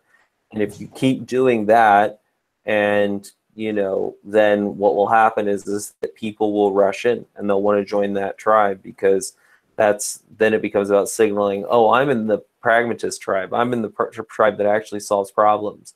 I'm in the tribe that has mature adult conversations. And so we need to have like a political Elon Musk or something like that. No, we don't, Dusty. It's you. That's the whole point. Like, it's you, it's Andrew, it's Jenny, it's me, it's Brian Callen, it's anybody who wants to. Like, there are no supermen who are going to come and save us. Like, this is it. It's us. And, we have to, we have to fucking build it piece by piece and build, a whole cohesive worldview, and just keep piecing that together until, and as you piece it together, more people jump in. Like, Brian and I were just talking on the fucking podcast, talking to people who seem to have some answers to try and figure things out. Turned out there were a whole bunch of people listening. Now we're having a conversation, right? Like, we have a website. I didn't build it. I didn't pay for it. We have a belt system. Like, we have a Facebook group with 2,000 people. Like, all these pieces, we just have to keep putting all the pieces together. And every time you do that, some people are going to get it and be like, oh, I see what they're doing, or I understand some part of it. And then they'll jump in and they'll help build it more and more and more. And that's the work.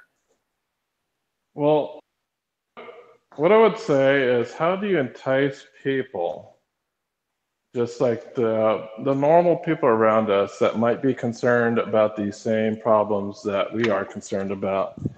How do you entice them to not be intimidated by the type of task that you went ahead and presented? Because normally people want to defer to someone they believe has the power to do that or is in a leadership position.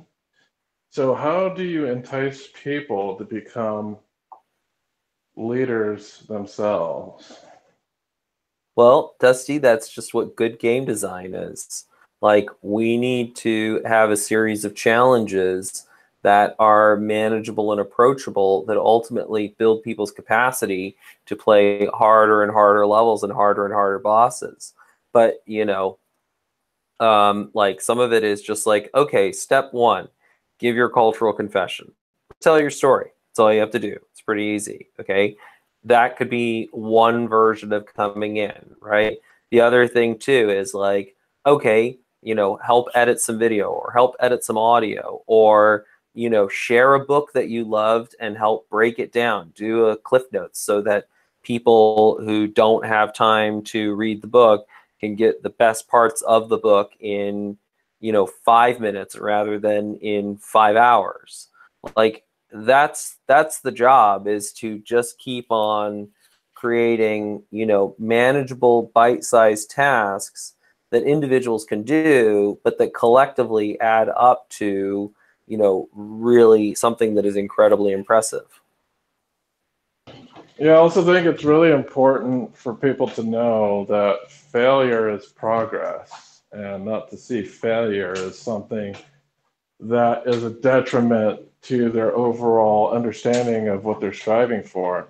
But some people, they'll come into a situation or activity or anything as a beginner, they fail once and they say, okay, this is not for me, instead of going back, seeing why they failed, and looking at the point of failure and trying to improve on that point in failure.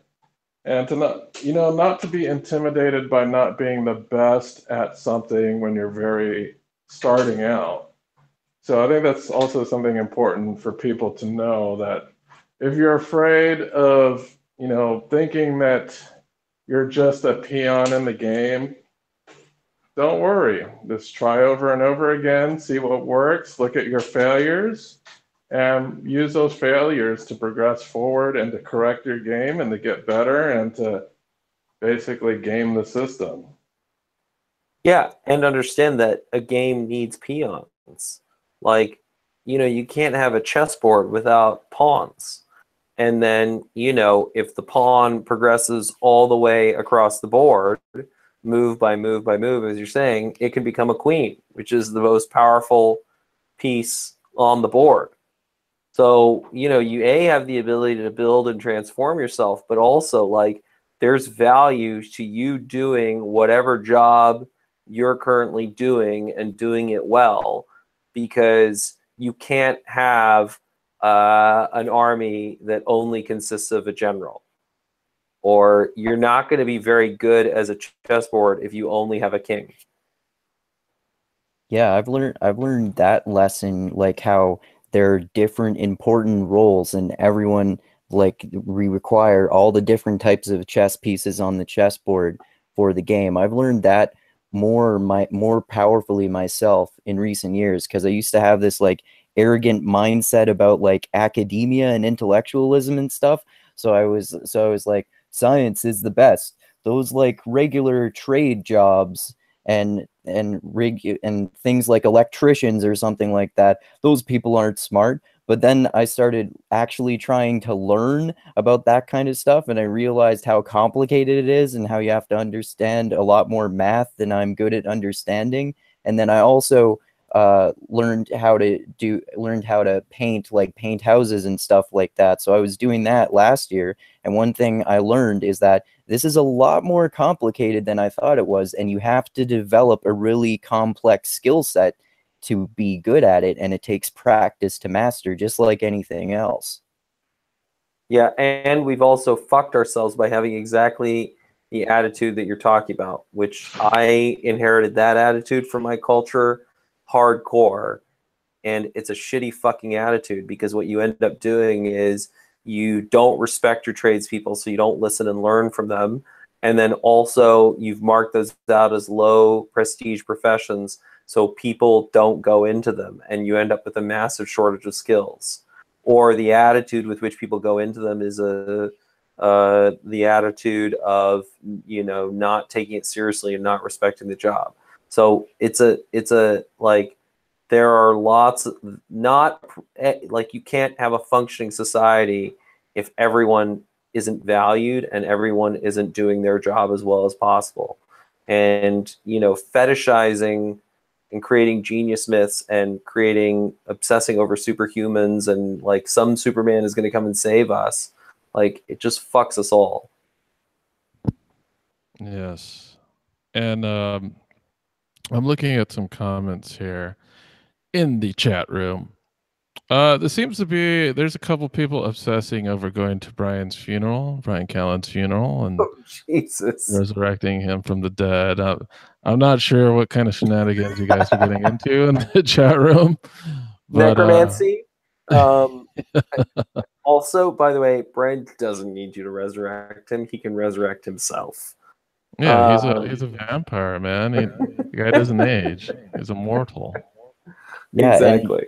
And Brian is God and Hunter is Jesus. No. I think I'm John the Baptist. I'm the crazy cousin in the wilderness screaming shit and eating bugs. But Is that the one who saw a ghost too in the form of Jesus? I don't know about the ghost, but he. I don't know if it was a ghost, but he saw Jesus after he died. Yeah, no, that's after he died. Oh fuck, who is that? But it's not John the Baptist, because remember, John the Baptist got his head chopped off by Judith. Oh, okay. Well, and then Andrew would be he'd be Moses out in the middle of the desert on that burning bush, just getting his instructions from the Almighty. From the DMT of that acacia bush. All right, looks like we have Dan. What's up, Dan? Not too much. Sorry about that. It's a little nuts there for a little bit. Looks like you missed out on all the good stuff, man. Ah, damn it. Welcome, Dan the Man. Hey? If Hunter is Jesus, then he is the Mormon Jesus. That is McEldoon's comment from the chat room. So he's the white Jesus? I'm unfortunately too authentically Middle Eastern compared to the Mormon Jesus. Like Mormon Jesus is levels of white and blonde that I can't even touch. So you know, and on the Pantone scale, he's like what 0.000 or oh no FFFF on the hexadecimal scale. Oh, you mean as for the color of his whiteness? Yeah. Oh, that's basically blinding white. Let's see. Also from the chat room, there's definitely a pervasive all or nothing mentality, as if I can't be the quarterback, then I'm not going to play on the team. I agree with that totally. Yeah, But I think that's very, very, so that's something very common to very Western individualistic cultures. One of the things I was looking over recently was someone had posted I guess it was a clip of Henry Rollins reading a Dr. Seuss book. And the Dr. Seuss book was, I think it's called The Places We Could Go or something like that.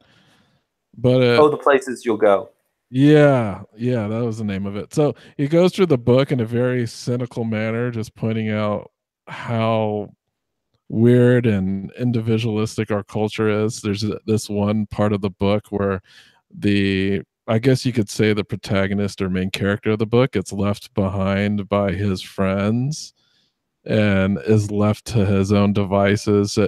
When you think about the book itself, like just going through all the little stories in the book about, being great is being famous, that was actually one of the lines in the book. So we do in our American culture kind of push individualism, fame a little bit too hard to the state that everybody wants to be a quarterback and nobody wants to be the kicker. Yep. Good point. Let's see. And I see there's some other comments here. It seems of course. that mindset is more in America than here in Canada, or more widespread maybe. So another thing I would want to say is that everybody that's calling for Callan, if you ever want Callan to show his face here, go to our Patreon page and become a Patreon member. If we get a whole bunch of you guys to help us out and run this machine with your very benevolent ways of consuming our content, and if you love it, give us a shekel here or there, and Brian might come out of the woodwork and show his face on here. Maybe, who knows? Ooh. Give us all that Patreon. That's right, guys. Patreon bucks. Brian doesn't get out of bed for less than $1 million a day. So, if you reach $1 million a month on Patreon, then Brian will probably show up for a few minutes on one of these one time. No, lower levels of support may unlock Brian as a special feature. All right. So I know that we're going and we're getting super rambly now. I'm just going to look at a couple things. Did any of you guys had any comments about the second half of the book, which he kind of concentrates on his psychotherapy method called logotherapy? One thing that I wanted to throw in that you referenced at the beginning, Dusty, was just like his own school of therapy. And it's usually called the Third Austrian School of Psychology, logotherapy. And I think the other two are Freud and Jung. So, I mean, it's a big deal. And, of them, I think that, this is probably the most powerful, in my opinion. But in terms of the second part, I mean, he just brings all these lessons that he learned in the concentration camp to more mundane problems. And like, For example, he even, like you talked about how important it is for old people, Dusty, to have purpose, because often their work is their purpose, and then once their work is gone because they retire, that their lives fall apart. I think there are two things.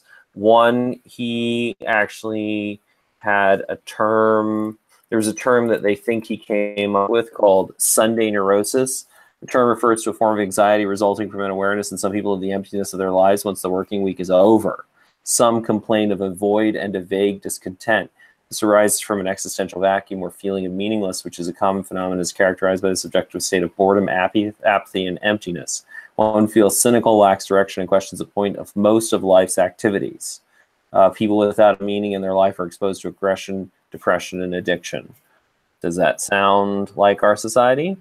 Certainly. Yep.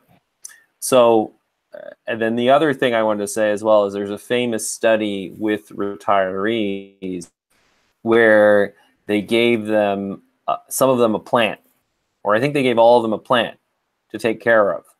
And then when they took the plant away from some of the old people, they fucking died because they literally took away their only purpose in life, which was this plant, which is a really, demonstrates this principle powerfully.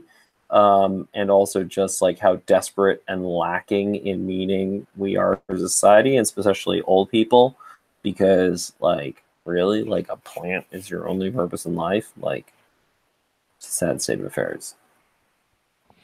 Well, it's interesting too. Just like, it's weird how some people look forward to retirement. I know there are some that genuinely look forward to pursuing a specific aspect of their life after retirement just due to time constraints.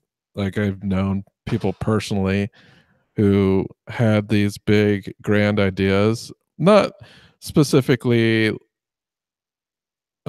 something that was outside of their reach economically, but just something that they wanted to do that required a lot of time, but because they had career obligations, that time wasn't available to them. Like, I totally understand that, but there are some people who want to retire because they don't want to do their job anymore. Not specifically that they hate their job, but they've had enough of it, I would say, at that point. And when you move on to a new chapter in your life, you definitely have to have a plan.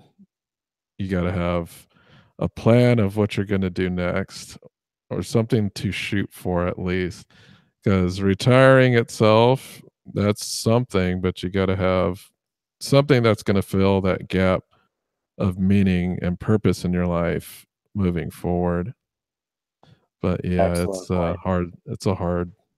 When I think about it, I was like, damn, what am I going to do when I don't have to work 60 hours a week? I was like, wow, there's so many different things I'd love to do and love to get back into. And I think those are the things that I still have on my mind. And if I ever retired in like 30 years, I'd be like, yeah, I already know what I'm going to do. That's awesome. And like for me, for example, like I'm trying to pursue a really alternative and non-traditional career path that I'm probably going to keep, ideally at least, keep doing until I die. Like, you don't have to ever retire from writing or doing any sort of form of creative expression, pretty much. That's true. That's the great thing about creatives, I guess you would say, just people who love to create things and express themselves. And even without that 9 to 5 job, they have a hobby. And I think hobbies are very important. And I think people without hobbies are very, I'd say, at risk if there was something in their life that made working at the career that that they currently have impossible. At least if you have a hobby, there's something you could branch off into, like, that's different. But I do know people that do not have hobbies, and it's very sad. It seems like that's like almost ubiquitous in our like North American or Western culture sometimes. Like it seems like a lot of my friends and just people I know, they just have like the quote unquote normal way of living life in which they just go to work at a job that they hate and then they go home and like watch TV and go to bed basically. Yeah, I've personally witnessed this within my own family. Like just growing up, that's what my parents did. They worked, went home, watched TV, woke up again in the morning, go to work. There wasn't any creative hobby they really had. This has changed somewhat with my mom. I know after her first grandchild was born, she got really into sewing. So she was sewing a lot of garments for the baby, blankets, and things like that. And that's actually grandchildren has been something that I think broke my mom out of her career and had something that she really looks forward to. That has nothing to do with career. But, then again, I don't want to be some super grim or macabre person. And I know Hunter has talked about diversifying. Like, what if all of her grandchildren died? Like, what kind of portfolio is she going to have after that? I'm not Yeah, knock on but wood saying that it's going to happen, but it's I do need to, because I'm also trying to find out a lot about my family history, and maybe this can become a hobby for her as well. So what I've arranged thus far is weekly. I'm going to ask my mom a question about her history and my grandma's history so I could basically learn more about my own history. And I hope maybe she uses that as like an avenue to get, creative. Maybe just think about more about her own upbringing, maybe having a connection to something she might have had in the past. And maybe she, does it and brings it forth in her life now at this point. But maybe I'm just trying to push her a little bit too, which is a good thing. You know, she's living on her own now, so she has to have some type of mental pursuit, I think. That's well, I mean, awesome, Dusty.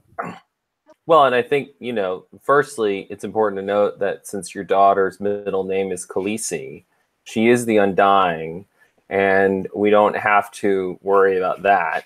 There are two immortals on this planet, Brian Callen and Dustin's daughter. And then the other thing, too, is that, the phenomenon that you're worrying about is what happens to most parents, like empty nesters, like especially house moms, right? And, probably house dads, I would guess as well. Their whole life is wrapped up in raising that child. And when that child leaves, what do? Yeah, that's important to think about it as well. Like house moms. I didn't have a house mom, so I think she's very resistant to the empty nest syndrome. Growing up, maybe up until middle school, she was a house mom, but then she started a career and became a non-house mom who worked while we were at school, and we had to learn to make our own dinners because working moms are very tired. And I didn't mind cooking my own dinners. I actually like to cook. I actually cook 90% of our meals at home, even though I do work ridiculously like 60 hours a week. I love cooking. Cooking for me is like a fun task. I do like I plan a menu for the week. I go shopping for that menu for the week. And it's something that I always seek to improve as well. And through you can control your health through your own cooking, which is um, something that people forget about. They think, oh, they go the easy route. Let's go to this fast food place. But if the most effective way to control your health is through your own cooking. That's what I say. Definitely, definitely. And what you guys just said made me think of two examples. There's a guy I grew up with who had a really super overprotective mother, and then when he went away to university, she just like she didn't know what to do with herself, so she started doing like projects around the house and stuff, and like fixing her yard and stuff like that. So I guess she still finds ways to keep herself occupied and stuff, but that could easily be a way to fall apart. And then also with the example of older and retired people, I remember like for a long time my grandma, she retired a long time ago, obviously, and she had things like she had good relationships with friends and she had hobbies that she was working on, like she tended her garden.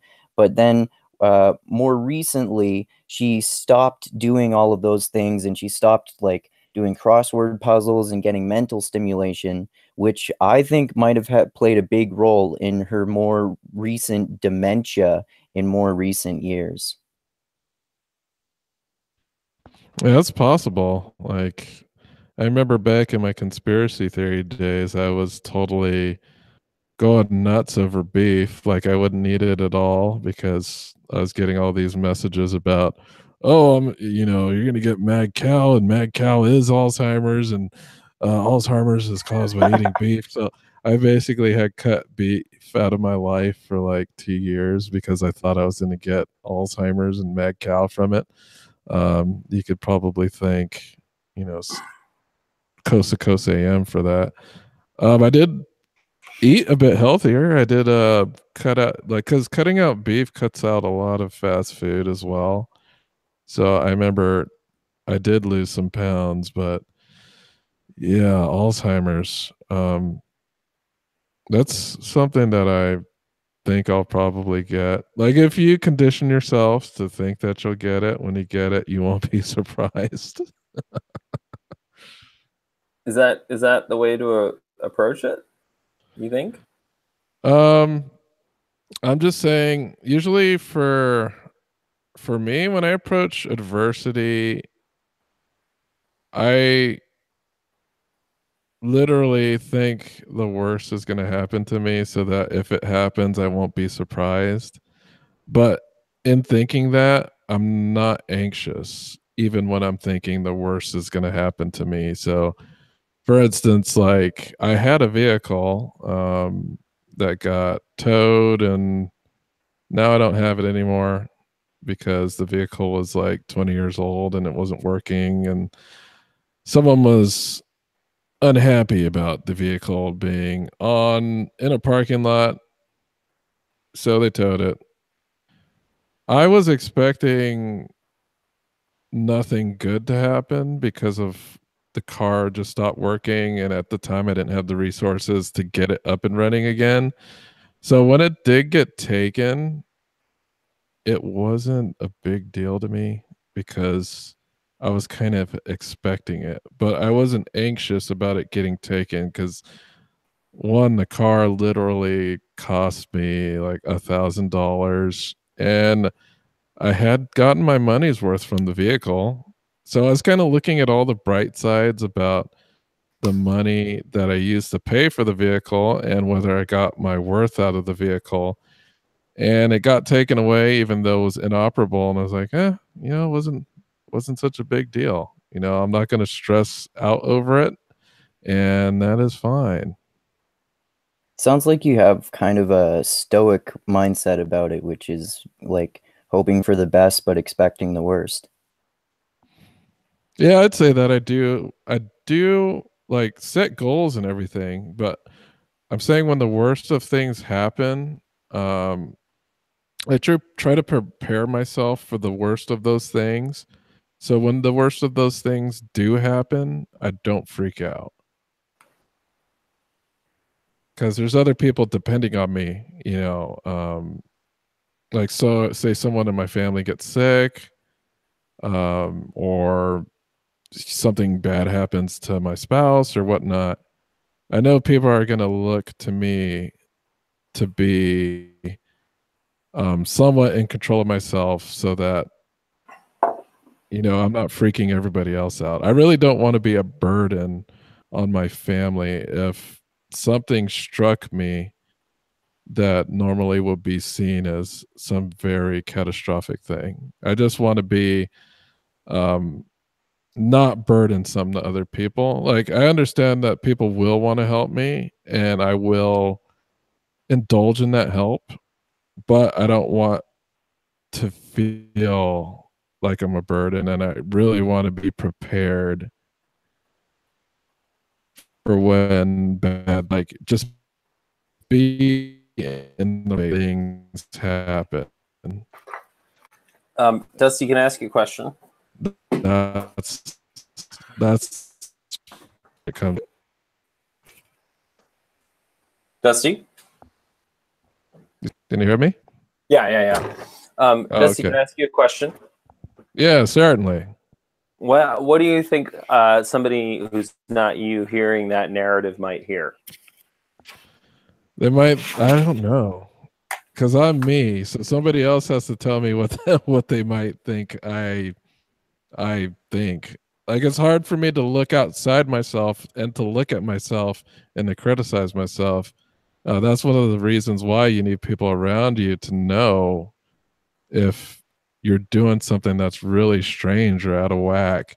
Like, if I'm in my head too long and I'm just thinking these crazy things like I was doing with the conspiracy theories, and then people are looking at me with side glances as I was talking to them about Tower 7, you kind of need those people to know if you're not being crazy or not.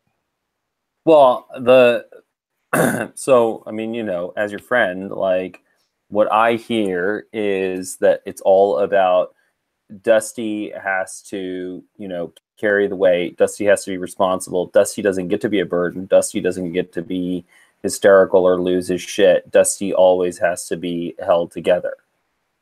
And then the question is, what is everybody else's role, and how does everybody else get to behave? And it's like everybody else is allowed to lose their shit, and we can just rely on Dusty as the rock. Does that sound true? Yeah, I would say so, to an extent.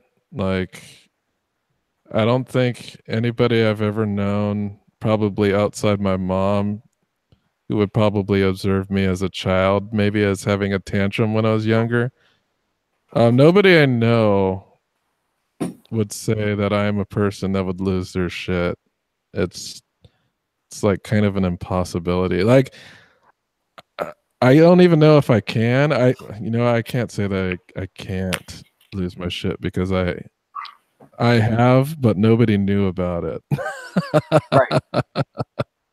Everyone has moments of weakness, though, right? And you don't need to, like, I mean, I'm not an expert on psychology or anything like that, but you don't need to be perfect. Like, it sounds from what you were saying, Dusty, that like you work so hard to be in control that maybe your family and people in your life would understand if you occasionally like have a moment of weakness or something like that, because they know that the vast majority of the time you're in control. Yeah, well, one of the things is when you're interacting with somebody that at a specific point in time in their life that they don't have control, it's also important that you don't compound that issue. So if, like, for instance, if somebody I know that's close to me is having a rough time and they're just acting out, doing something that's detrimental to themselves in the long run. Maybe it's drinking or doing drugs, or just, yelling at their significant other, or just lashing out emotionally. There are people that need to be able to just understand that that's what they're doing and not take it as a personal slight, or taking someone's side to defend somebody. What you need to do at that point is look at it as it is. It's somebody lashing out emotionally because they're having a problem with something. They might lash out in anger to one of their loved ones, but there's something under that that has to be looked at. And what I try to do is not compound that anger. Like if like for instance, this is not something that's happened to me personally, but think about like maybe a couple going through custody issues. If I were to approach a friend that was having that problem, I wouldn't approach it in the way that I was going to fuel his fire of having animosity towards their former partner during that custody battle. For me, it would be more of reeling them in back into reality, making them see the positive aspects of what's going on, and having just kind of a healthier view of the overall situation. I wouldn't want to be the person that pushed somebody and flamed out in an out of control fashion because of an interpersonal issue that they had between somebody else. You know, doing that, you don't know how things can escalate. You know, just thinking about the school shootings. It's thinking of the overall impact of what your behavior is going to have when you're trying to interact with this person that's going through some problems. So typically that's just the way I try to approach most things. Sometimes I do neglect that with myself in particular, but I think just approaching problems in a way that you're trying to de-escalate, you're not trying to push that person towards animosity towards a cause or a goal or another person. It's to minimize their impact, their negative impact on somebody else and their negative impact on themselves. That's a great approach. And like I have trouble myself sometimes with doing that in my own thoughts too, and I bet a lot of people do, like, you know, cutting yourself some slack and bringing yourself back to reality too.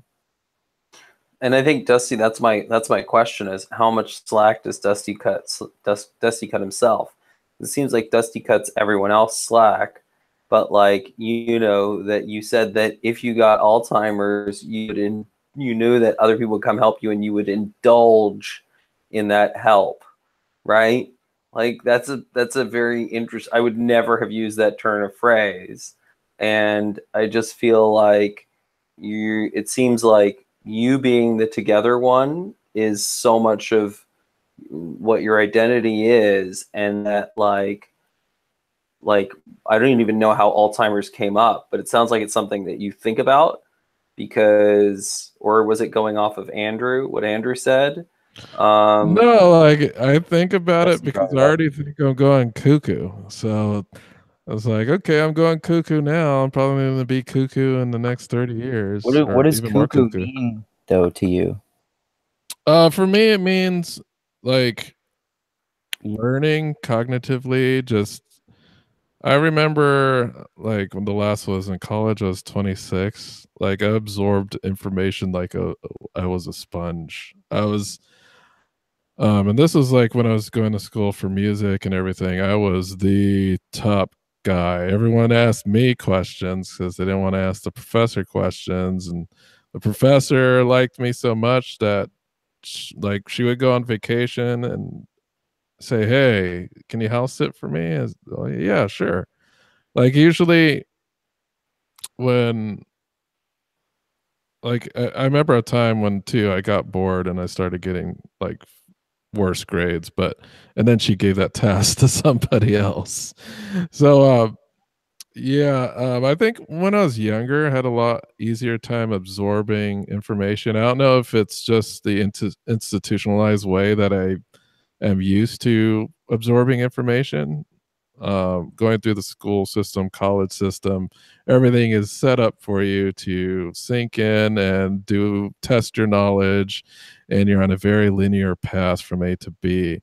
And maybe it's just me going on this path in a undefined way that maybe it makes me doubt my ability to just sponge up this new information. Maybe that's the problem I'm having right now, because I'm delving into so many different topics at once with no clear A to B linear path on how to just like take these topics, retain the information, test out the information. And it's different. I don't know if I think I'm just like getting stupider or not being able to remember things as well, but I feel dumber now than when I was in college. I don't know how to explain it. Just feels like um, I was super smart when going through college, and then now I feel not as smart. Maybe some of that is like a self-fulfilling prophecy to an extent, because it sounds like you're like expecting that way and that it happens. I mean, again, I'm playing armchair psychiatrist again here, but like I have a similar way of learning things as you do. It's just like basically scattershot. But I think one of the things that prevents me from thinking that I'm dumb when I'm learning about so many different things at once is that I don't even focus on the goal of how I connect these things together, because they often end up just kind of connecting themselves in my head anyway. So, I mean, this is just a suggestion, of course, but maybe just not even thinking about that might be more effective in that sense. And also, like, even if you are slower at learning than you used to be, you're still learning a whole lot of stuff all the time, which is something that a lot of people don't do. So that's obviously awesome too, right? Well, it might not even be that I'm slower in learning. It's just that I don't have the affirmation system that I had in college. In college, what do you have? You have test scores, you have A's and B's, you got teachers calling on you because they know you know the answer. And then you might not be surrounded with people who are as enthusiastic about these concepts or things in nature. Because I remember being in my music classes and I really loved theory, just music theory, putting musical concepts together, learning how those things fit. It was very mathematical. Like uh, music theory, especially Western classical music theory, is mathematical constructs that sound good together. So when we're going through all these classes, and I was already a math guy, so these things weren't terribly difficult for me. But I noticed that a lot of the people around me weren't like super interested in it. I think maybe it's just that the professor saw that I was super interested in it. I loved making compositions more than just playing music or listening to it. So it could be just I was surrounded by people that weren't as like keyed into the things that I was wanting to learn, and now I'm just surrounded by a bunch of brainiacs. So it makes me feel dumb because everybody around me is so smart. But that's the great thing, is that in order to improve, you have to surround yourself with people who are better than you. You can't really improve if you're the teacher teaching everybody else. You have to have teachers surrounding you that have, kind of already mastered some things. And that's kind of what I'm trying to do as well. Just like in MMA, trying to surround myself with a bunch of brainiacs so I can leech off of their knowledge and kind of get, maybe hopefully one day I might be a brainiac, and I can say, oh, I've read I'll never be able to quote people like Hunter Maats just randomly, just throw out some crazy philosopher quotes at random or at his own leisure. I'll never be able to do that, but hey, I'll learn something. Dusty, I'll make you a deal. You teach me how to fucking computer program and build video games, and I'll teach you how to organize your brain so that you can do that easily. Like, none of this shit is hard, and that's the whole point, Humpty Dumpty. Like, I can fix you, you fix me. And then we can start to, all be a little more unfucked progressively. And one day we might be real life boys. But I mean, that's the nature of things. It's so compartmentalized. And I think that, I think you're fucking awesome and a rock star. and you have lots to teach all of us. But on the intelligence thing, just to, because I've obviously spent a lot of time thinking about intelligence and what we believe about intelligence, and to feed off of Andrew's point, yes, I found the most useful perspective is to have no opinion. Like, I have no opinion about my intelligence, and I just focus on what needs doing, what do I need in order to do those things, what can we practically achieve. And that's been the most useful mental frame for me, because like it's about getting things done and about like actually solving problems. That's what intelligence is supposed to be about. And it's partly because we're not in concentration camps or trying to survive in the jungle, the desert, the Arctic, that we can sit around and worry about how smart we are, relative to each other and relative to our former selves. And I will say one last thing on that, which is that also you have to remember that when you're an 18-year-old, you don't fucking know anything. And so what ends up happening is that all these very satisfying experiences, again, of these huge pieces falling into place. And so it feels like you're learning much, much faster. And, you don't get that same experience when you're in your 30s, 40s, 50s. And also you're in college and literally all you have to do is learn all day. It's your only job, as opposed to working 60 hours a week and then cooking for your family and then doing all of these things. So just don't feel like it's a very fair comparison. Maybe. I'm not overly stressed about what I may or may not, my cognitive capacity. I'm not super stressed out about it. I think I'm smart enough. I hope. I don't think I'm a complete dum-dum, but maybe it's just me being nostalgic about younger days when I was really driven, happy, enthusiastic, and had a directed learning experience. Like, I know what I'm going through now, it's kind of me grasping out and trying to figure things out on my own. I like that aspect, and perhaps I might be able to master that aspect in such a way that the learning experiences are comparative with, what I was doing in college. I'm not saying right now I'm not learning at all. I'm learning a ton of stuff.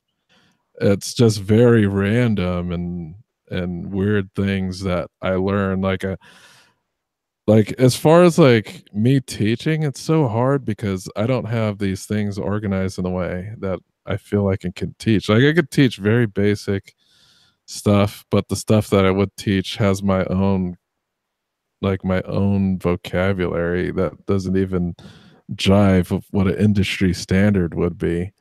Like, I learned the hard way. Like, I had learned something on my own without knowing what it was called in the industry. Like, I'm talking specifically for gaming. Like, I had all my own weird terms for programming techniques that I used, and I just had to use some type of taxonomy because I was learning the stuff on my own, and I was usually a solo act when it came to building and making things. So when I had to collaborate with people that took a traditional path of knowledge, even though we spoke the same language, there was a language barrier and concerns with what we actually had learned. So it's the same concept, I just have a different name for it.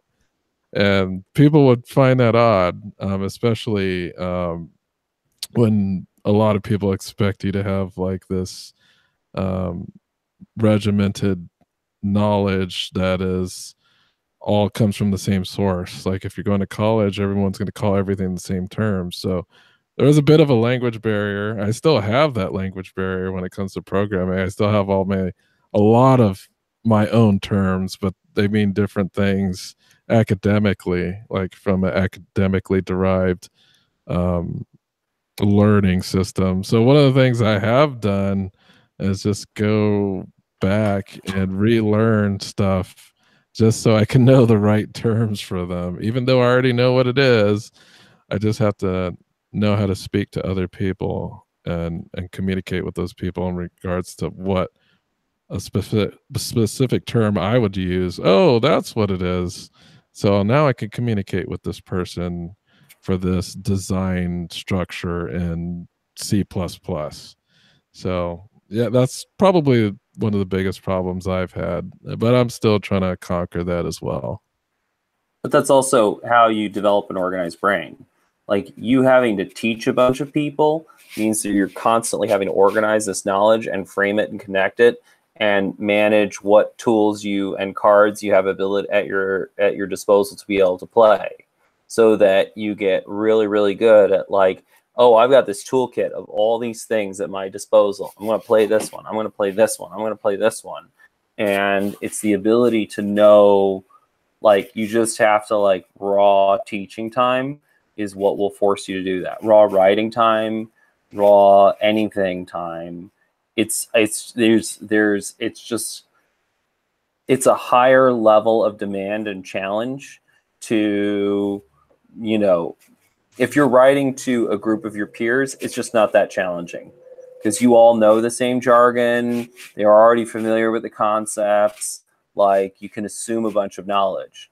When you're dealing with an 8-year-old, you're like, oh, you don't know shit.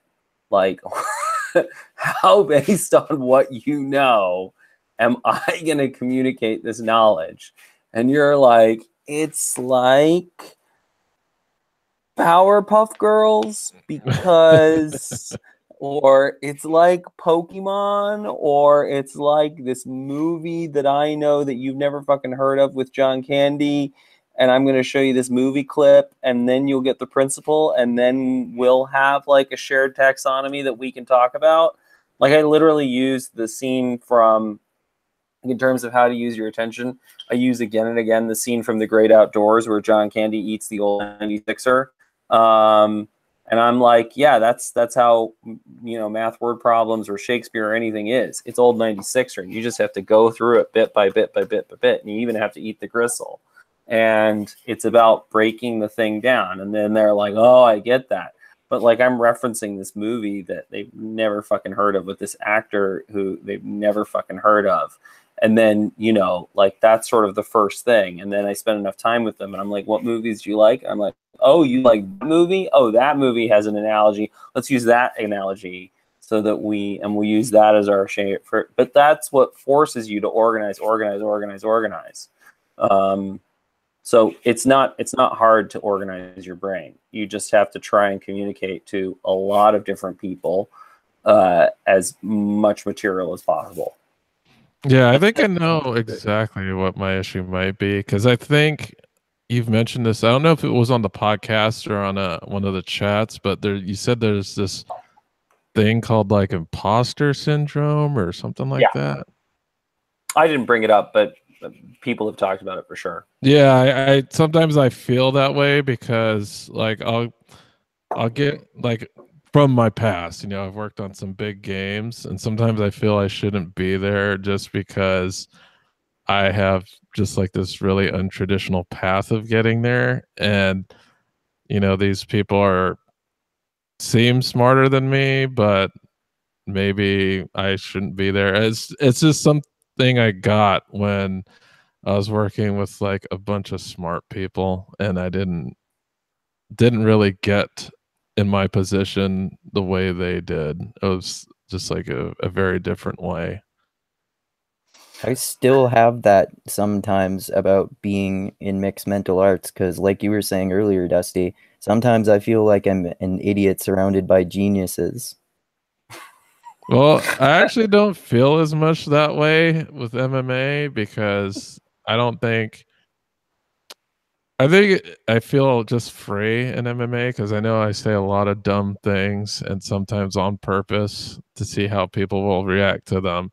But I don't think I really particularly feel like an idiot. I just think there's some environments that are highly competitive that make you feel like you don't belong there. And I don't see mixed martial arts as a competitive environment. Yeah, we do wrestle with ideas, but I don't think there's like a pecking order or anything like that. So I think one thing that really fascinated me too was during the was a meetup at the DC meetup, and then Alex was there. So like, oh, she was like super starstruck with everybody. I was like, So funny.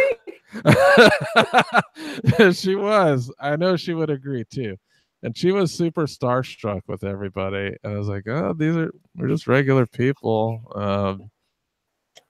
It's just, we don't think about it that way. Like, I feel like everybody's equal. Like, I don't feel like there's like superstars and there's not one person you can talk to in the group because, oh, I don't want to be an idiot or seem like an idiot to that person. I think you could talk to anybody in the group without really experiencing.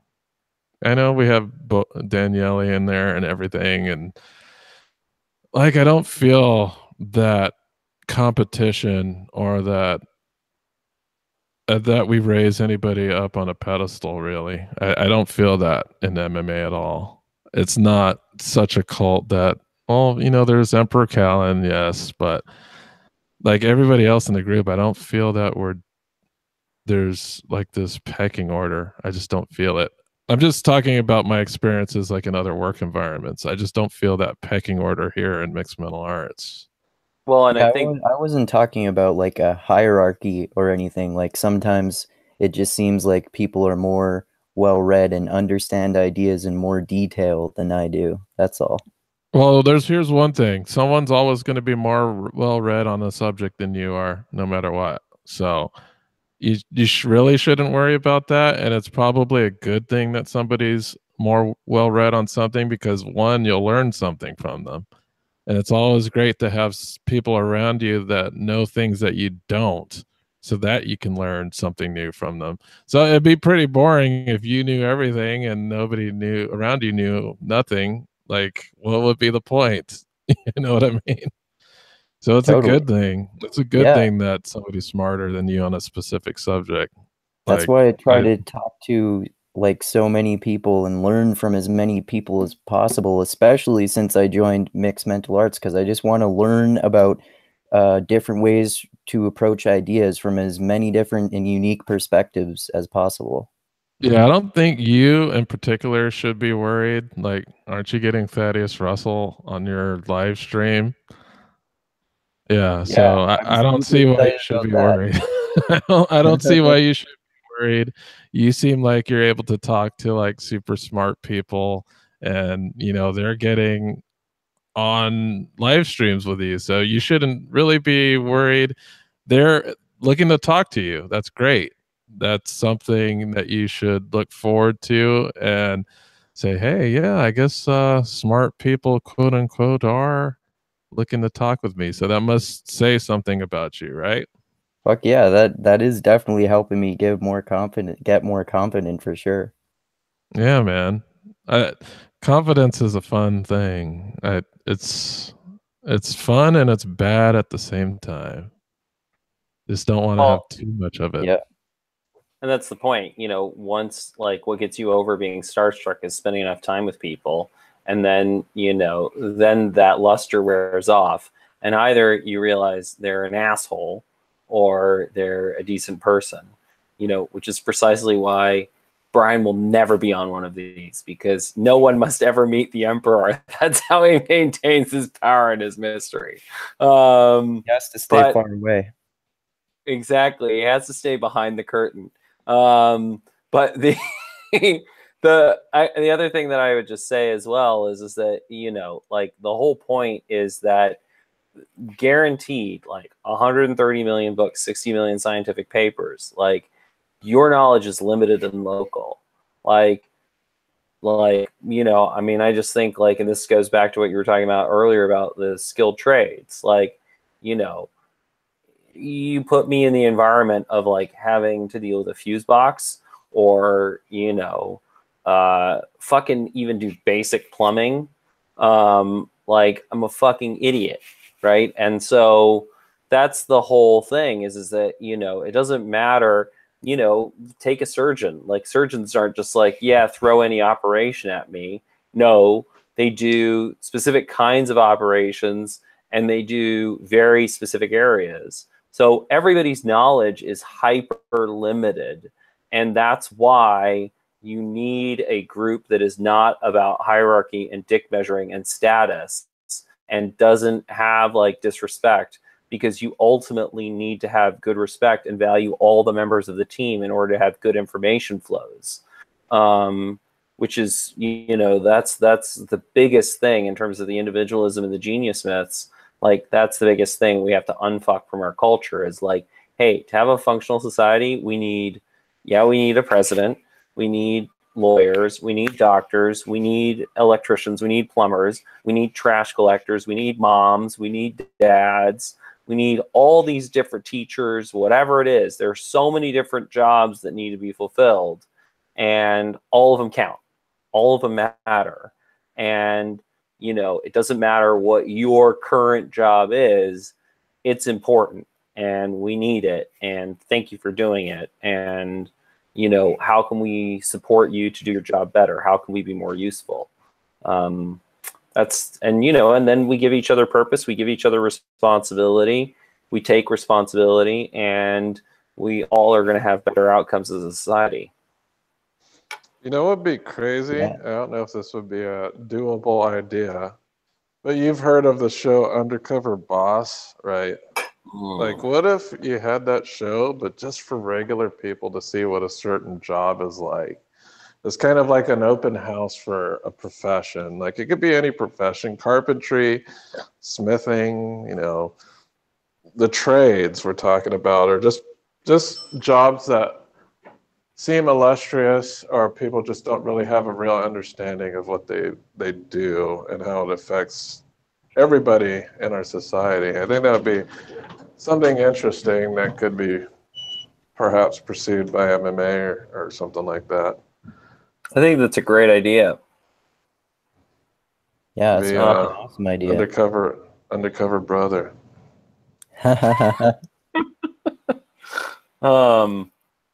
But I don't know. We would get in trouble if we tried to do sex workers, so maybe not. Well, I don't know that shuts the whole project down just because sex workers are a problem.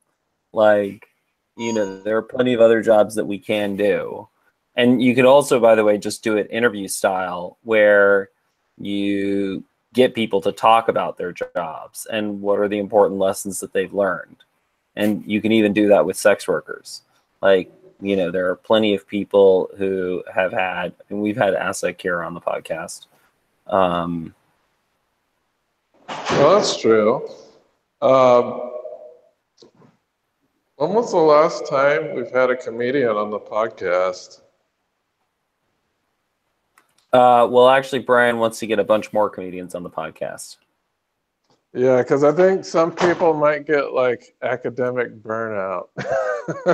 Well, that's. I mean, we're focused on basically diversifying the podcast. So on Tuesday, we're having Brian Edward Hill, who's a comic book writer and is going to be writing a bunch of Batman and Black Lightning stuff for DC Comics. And then we're also having Timiri Dangi, who is a Maori healer. Maori health worker who sort of uses traditional Maori culture and principles to help create better outcomes for his community. So, I mean, that's the whole. We had the big wave surfer on, Kyle Tierman, last Tuesday. That's the whole point, is to now really start to diversify this stuff out. Yeah, for me, the most interesting episodes are the ones I know nothing about. Mm-hmm. Yeah, those are my favorites. The ones I know zero about, and I come in and I learn so much because I had zero knowledge of anything that you guys were talking about beforehand. So just usually like a lot of the culture stuff really fascinates me. Like the South African Renegade Report, is that what they're called? Yeah, the Renegade Report. You love South African Vin Diesel. Yeah, that was super interesting because I just had no idea what was going on. Anytime someone speaks of a culture and a way of life that is super foreign to me that I've never heard about, I find interesting, or just any topic in general that I've never heard of. This is super interesting to me usually. I like the episodes when you guys interview porn stars too, because that's like a world that people have this cultural stigma against. Yeah, I mean, we had Sakura on, but we could definitely get more porn stars on. I don't think that if you were like, "Hey, Brian, want to talk to more porn stars?" he'd be like, "No, definitely not. I'm a big Puritan." So I mean, I'm down to talk to anybody and explore anything. And we're always super open to guest suggestions. If people in the chat have guest suggestions, and I just want to thank McEldoon for being Unvaried Mindless Science. He admitted that was his handiwork, and it's awesome.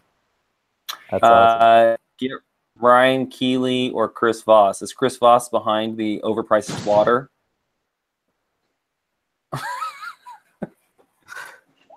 I'll look them up and see who they are. And yes, Sam Harris is always welcome on the show. I think I've made that pretty clear, but he's evasive. Derek Zoolander does not like Hansel. Yeah, well, Derek Zoolander is busy committing to the whole Charles Murray thing, so it seems smart. Charles Murray rears his head. Ooh, I get Ryan it. Keeley. I get the whole thing. I get it. Ryan Keeley is an American pornographic actor, and then I'm guessing that's who Chris Voss is as well. No, he's a businessman. Oh, he's an FBI hostage negotiator.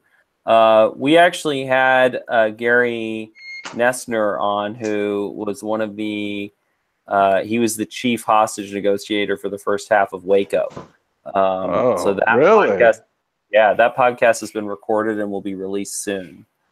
Hell yeah! You know who you should get on? John Wayne Bobbitt, and you could ask him about his illustrious career as Frankenpenis.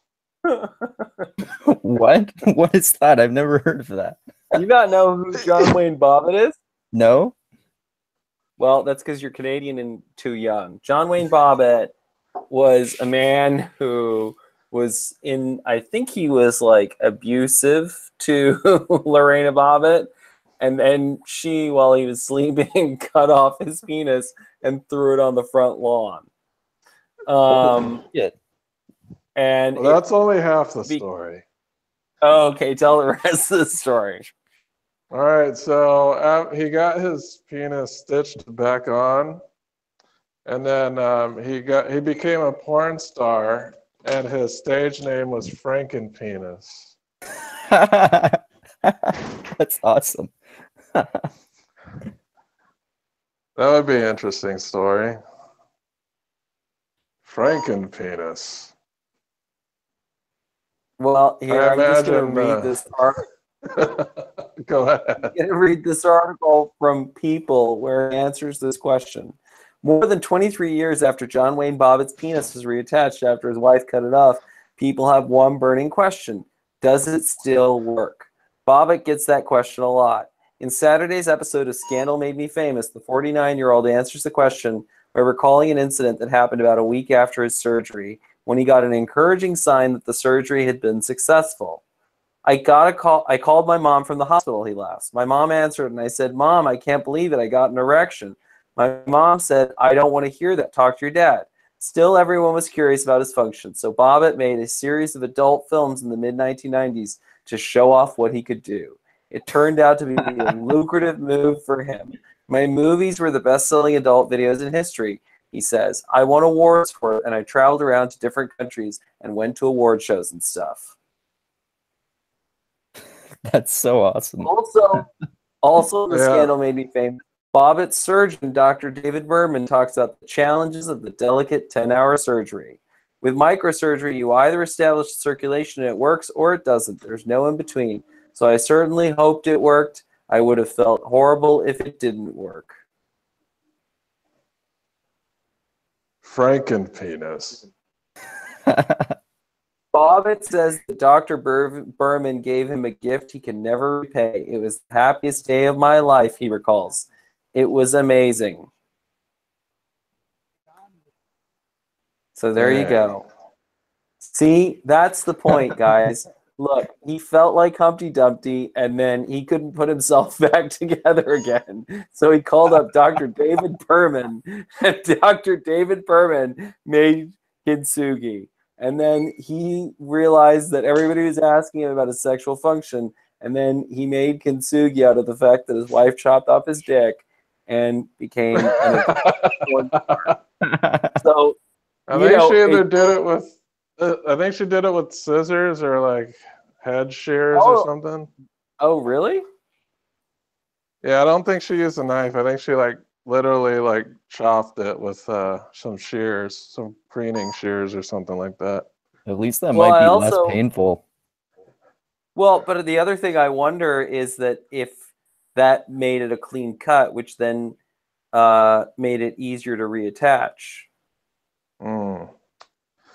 It's a good question, because I would imagine if you're using a serrated knife, that wouldn't go well. And then how would you do that with a non-serrated knife? Like, are you going to use the guy's like pubic area as a cutting board, or are you going to chop upward? Like, how's that going to work? Those are very good questions. They're very ridiculous questions, but yeah, well, I'm stupid and curious about ridiculous details such as that. Lorena was taken into custody. When she was arrested the night of June 23rd, she told the police, "He always have orgasm, and he doesn't wait for me to have orgasm. He's selfish." And Lorena testified that John had raped her and physically battered her on multiple occasions prior to the evening of the severing of his penis, and that they lacked financial stability, and that he stole and spent her earnings. Both the prosecution and defense conceded that he had demonstrated a history of abuse toward her, and that this abuse created a context for the assault. Oh my God.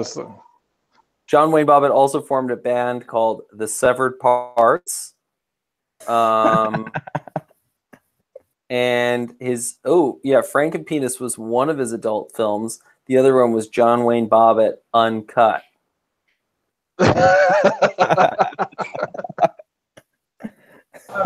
I picked a great time to come in on this conversation. Perfect. Yeah, you really did. You really did. I have to say, listen, I am just really glad that somehow I was able to tie the John Wayne Bobbitt conversation back into the themes of this conversation. So that I feel legitimized in talking about. Oh my God, the term bobbitize also entered the medical literature. Well, I think there were others that had a similar fate, but he was like the first prominent person that had widespread public notoriety. I know there were some other people after him that had similar things happen, but whenever people talk about abused wives chopping off penises, it's always referring to Bobbitt usually. Oh, so the next one, she put his penis in the garbage disposal so it couldn't be reattached. What, you mean this is another person, or his penis get chopped off person. again? No, another person. Well, that's a whole other level of cruel. Yeah. So she actually learned from Bobbitt's story, so she knew what she had to do. Yeah, she couldn't have just tossed it, out the door. She had to put it in a garbage disposal. Reattach it and become a famous porn star. Wow. Damn, that is crazy. I don't know. How could someone chop off another person's body part? Yeah, especially such a vital one. Wow.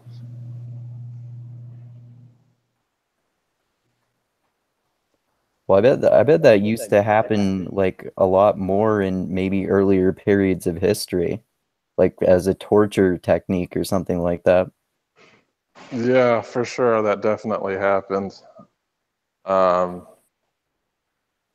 Sounds like some Game of Thrones type stuff right there. Wow. Like I know Reek got his stuff chopped off. That is true. But we don't know exactly what all got chopped off. Who's Reek? It's from Game of Thrones. Oh, okay. Maybe I'm pronouncing the name differently in my head. Oh, wait, Theon no. I Greyjoy. remember who you mean now. Yeah. No, I remember who you mean. Yeah. Yeah, Theon Greyjoy. Yeah. All right. I think we I pretty much went tapped completely this off the conversation. rocker. We're talking about penises getting chopped off. Kinds of crazy stuff. Man, we're insane. Well, the other thing that I just want to throw out there, and I can't believe that. I mean, just to tie it off, but that's a horrible turn of phrase to use in this situation. But there's one of the things that came out of Viktor Frankl's book was a move and a push for a statue of responsibility on the West Coast in San Diego to complement the Statue of Liberty on the East Coast.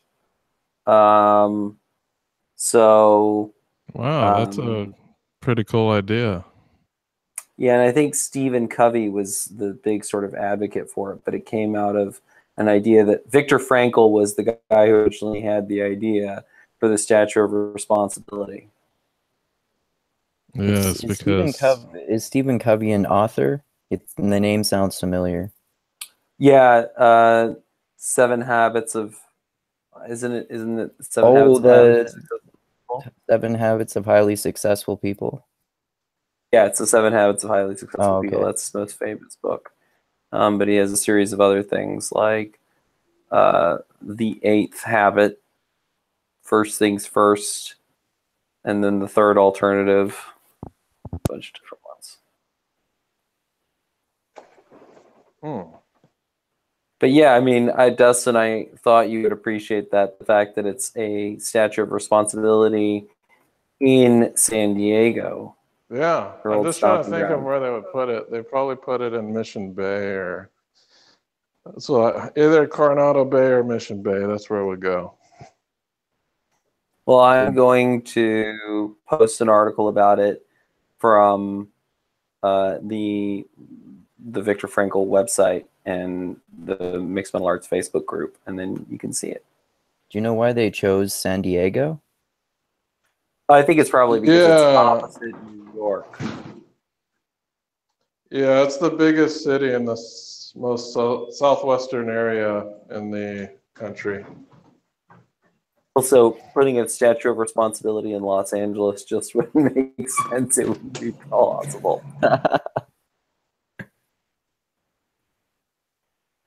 Yeah, San Diego's a bit more conservative. And that's because there's a large military presence in that city. Oh, I didn't know that. Maybe that's where Jocko lives. Well, SEALs train in San Diego. Oh, okay. That's if you want to be a SEAL, that's where you're going to go to train. And get after it. Well, I'm not saying that San Diego is conservative. I'm just saying that San Diego is balanced in a way that there's no overwhelming ideology there. That's good. Like there's a good balance of conservatives and liberals. There's no like overbalance. There's like, you can't say that, oh, San Diego's a liberal city. Yeah, you can't really say that. There's a lot of conservatives. And you can't say that San Diego's a conservative city because there's a lot of liberals. It's kind of the perfect balance, a harmony, if you will. Yeah. And maybe that's how I became woke. Jesus. Maybe. Is that the secret? Yeah. Living amongst the ideologies in balance. Getting along. Being friends with people who are in the military, who are conservative, and with liberals at the college campus. Wow. That's how you do it. All right, guys. This is Dan. I just think that you have had the worst possible experience of this MMA chat, and I just want to thank you for being here anyway. For everybody else, I think you had a much better experience than Dan, and you know, I am both glad to share with the millennial the fine knowledge of the Lorena Bobbitt and John Wayne Bobbitt case, and also to just affirm how much Man's Search for Meaning changed my life. And even if you don't read the book, the basic idea that you have to create your own meaning is a super, super valuable idea. Agreed. Meaning is an important ideal to strive for. And I can't really say I don't know any nihilists, but don't be a nihilist. You don't want to be one. I guess that's what I would say. Never met a nihilist. I don't know, maybe I have. I don't know. But yes, meaning is very important, and it could sustain your life far after your career has ended. All right. So now I'm back. So I'll go ahead and we'll go ahead and wrap this up for today. And I'm just going to go through everybody right now and see if you would like to plug anything. Hunter, what are your plugs? I'd like to plug Mixed Mental Arts, where Brian Callen is, and we may be changing the name of the show to The Brian Callen Show so that Brian more actively promotes his own show. And there's also the Mixed Mental Arts website, mixedmentalarts.online. You can also support us on Patreon. We appreciate you guys subscribing to the YouTube channel. That's a super valuable thing. Follow us on Twitter, follow us on Instagram, follow us on Facebook. And if you want to go ahead and set up some sort of Chinese social media thing, fucking do it, because we haven't. Yes, and also I will leave links in the description below so you could go ahead and access all of our online communities. One that wasn't mentioned that I also like as well is the Discord. I've had some fun listening and talking there. A great place to hang out. Andrew, I know you have some plugs for yourself. Yeah, sure. My YouTube channel is Mindgasms Andrew Meintzer. My last name is spelled Meintzer, but it's the only Mindgasms out there. And then there's also, and I'm gonna have some really exciting guests on there soon.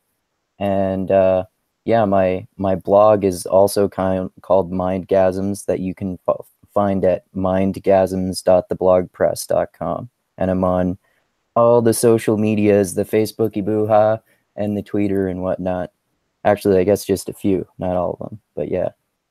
Did you say the Facebooky boo-ha? What did you say? Oh yeah, I said that. That's because that's the way that Jocko Willink always says it. The Facebooky boo-ha. Okay, I was questioning whether you had not gone insane for half a second. No, I there. deliberately say things in the wrong way sometimes. All right. So he does have a Facebook. Follow him. Also, for you guys out there, please, please, please like and subscribe this video or any other videos that you find to be entertaining, informational, and Make sure you share these things on Twitter and promote some of our knowledge bombs. We got some knowledge in some little bite-sized pieces, so you can throw those out on Twitter. Ever engage in a Twitter argument and you find the perfect video that encapsulates your point? We got hundreds of them. Look through them. If you want to argue about IQ, race, we got those knowledge bombs already prepared for you. So look through our knowledge bombs, and it might help you win an argument on Twitter or Facebook. And make sure you donate to our Patreon. Like always, it helps us out. We are all volunteers, but maybe one day we might get a penny for our trouble. In order to do that, you can go to our Patreon page. We have different levels of donations, and it would really help us out if you chipped in as much as you would pay for a coffee at Starbucks a month. You know, that's all it takes. So thank you, everybody. I'm also going to get, because it is Dan, are you still here? Did you want to plug anything, Mr. Dan? I guess not. The other thing I would also say is there's another MMA chat tomorrow for the yellow belts. Yeah, so if any of you guys have been following the belt system, we've had a white belt session so far. And if you all are curious about the mixed martial arts belt system, come and join us tomorrow at 6:30, and we will be conducting a yellow belt test. If possible, I'm going to see if I can go ahead and include some links in here that'll direct you to some of our information online on Mixed Martial Arts online about our belt system. And everybody, thank you very much, especially everybody out there in the chat room. Have a great evening.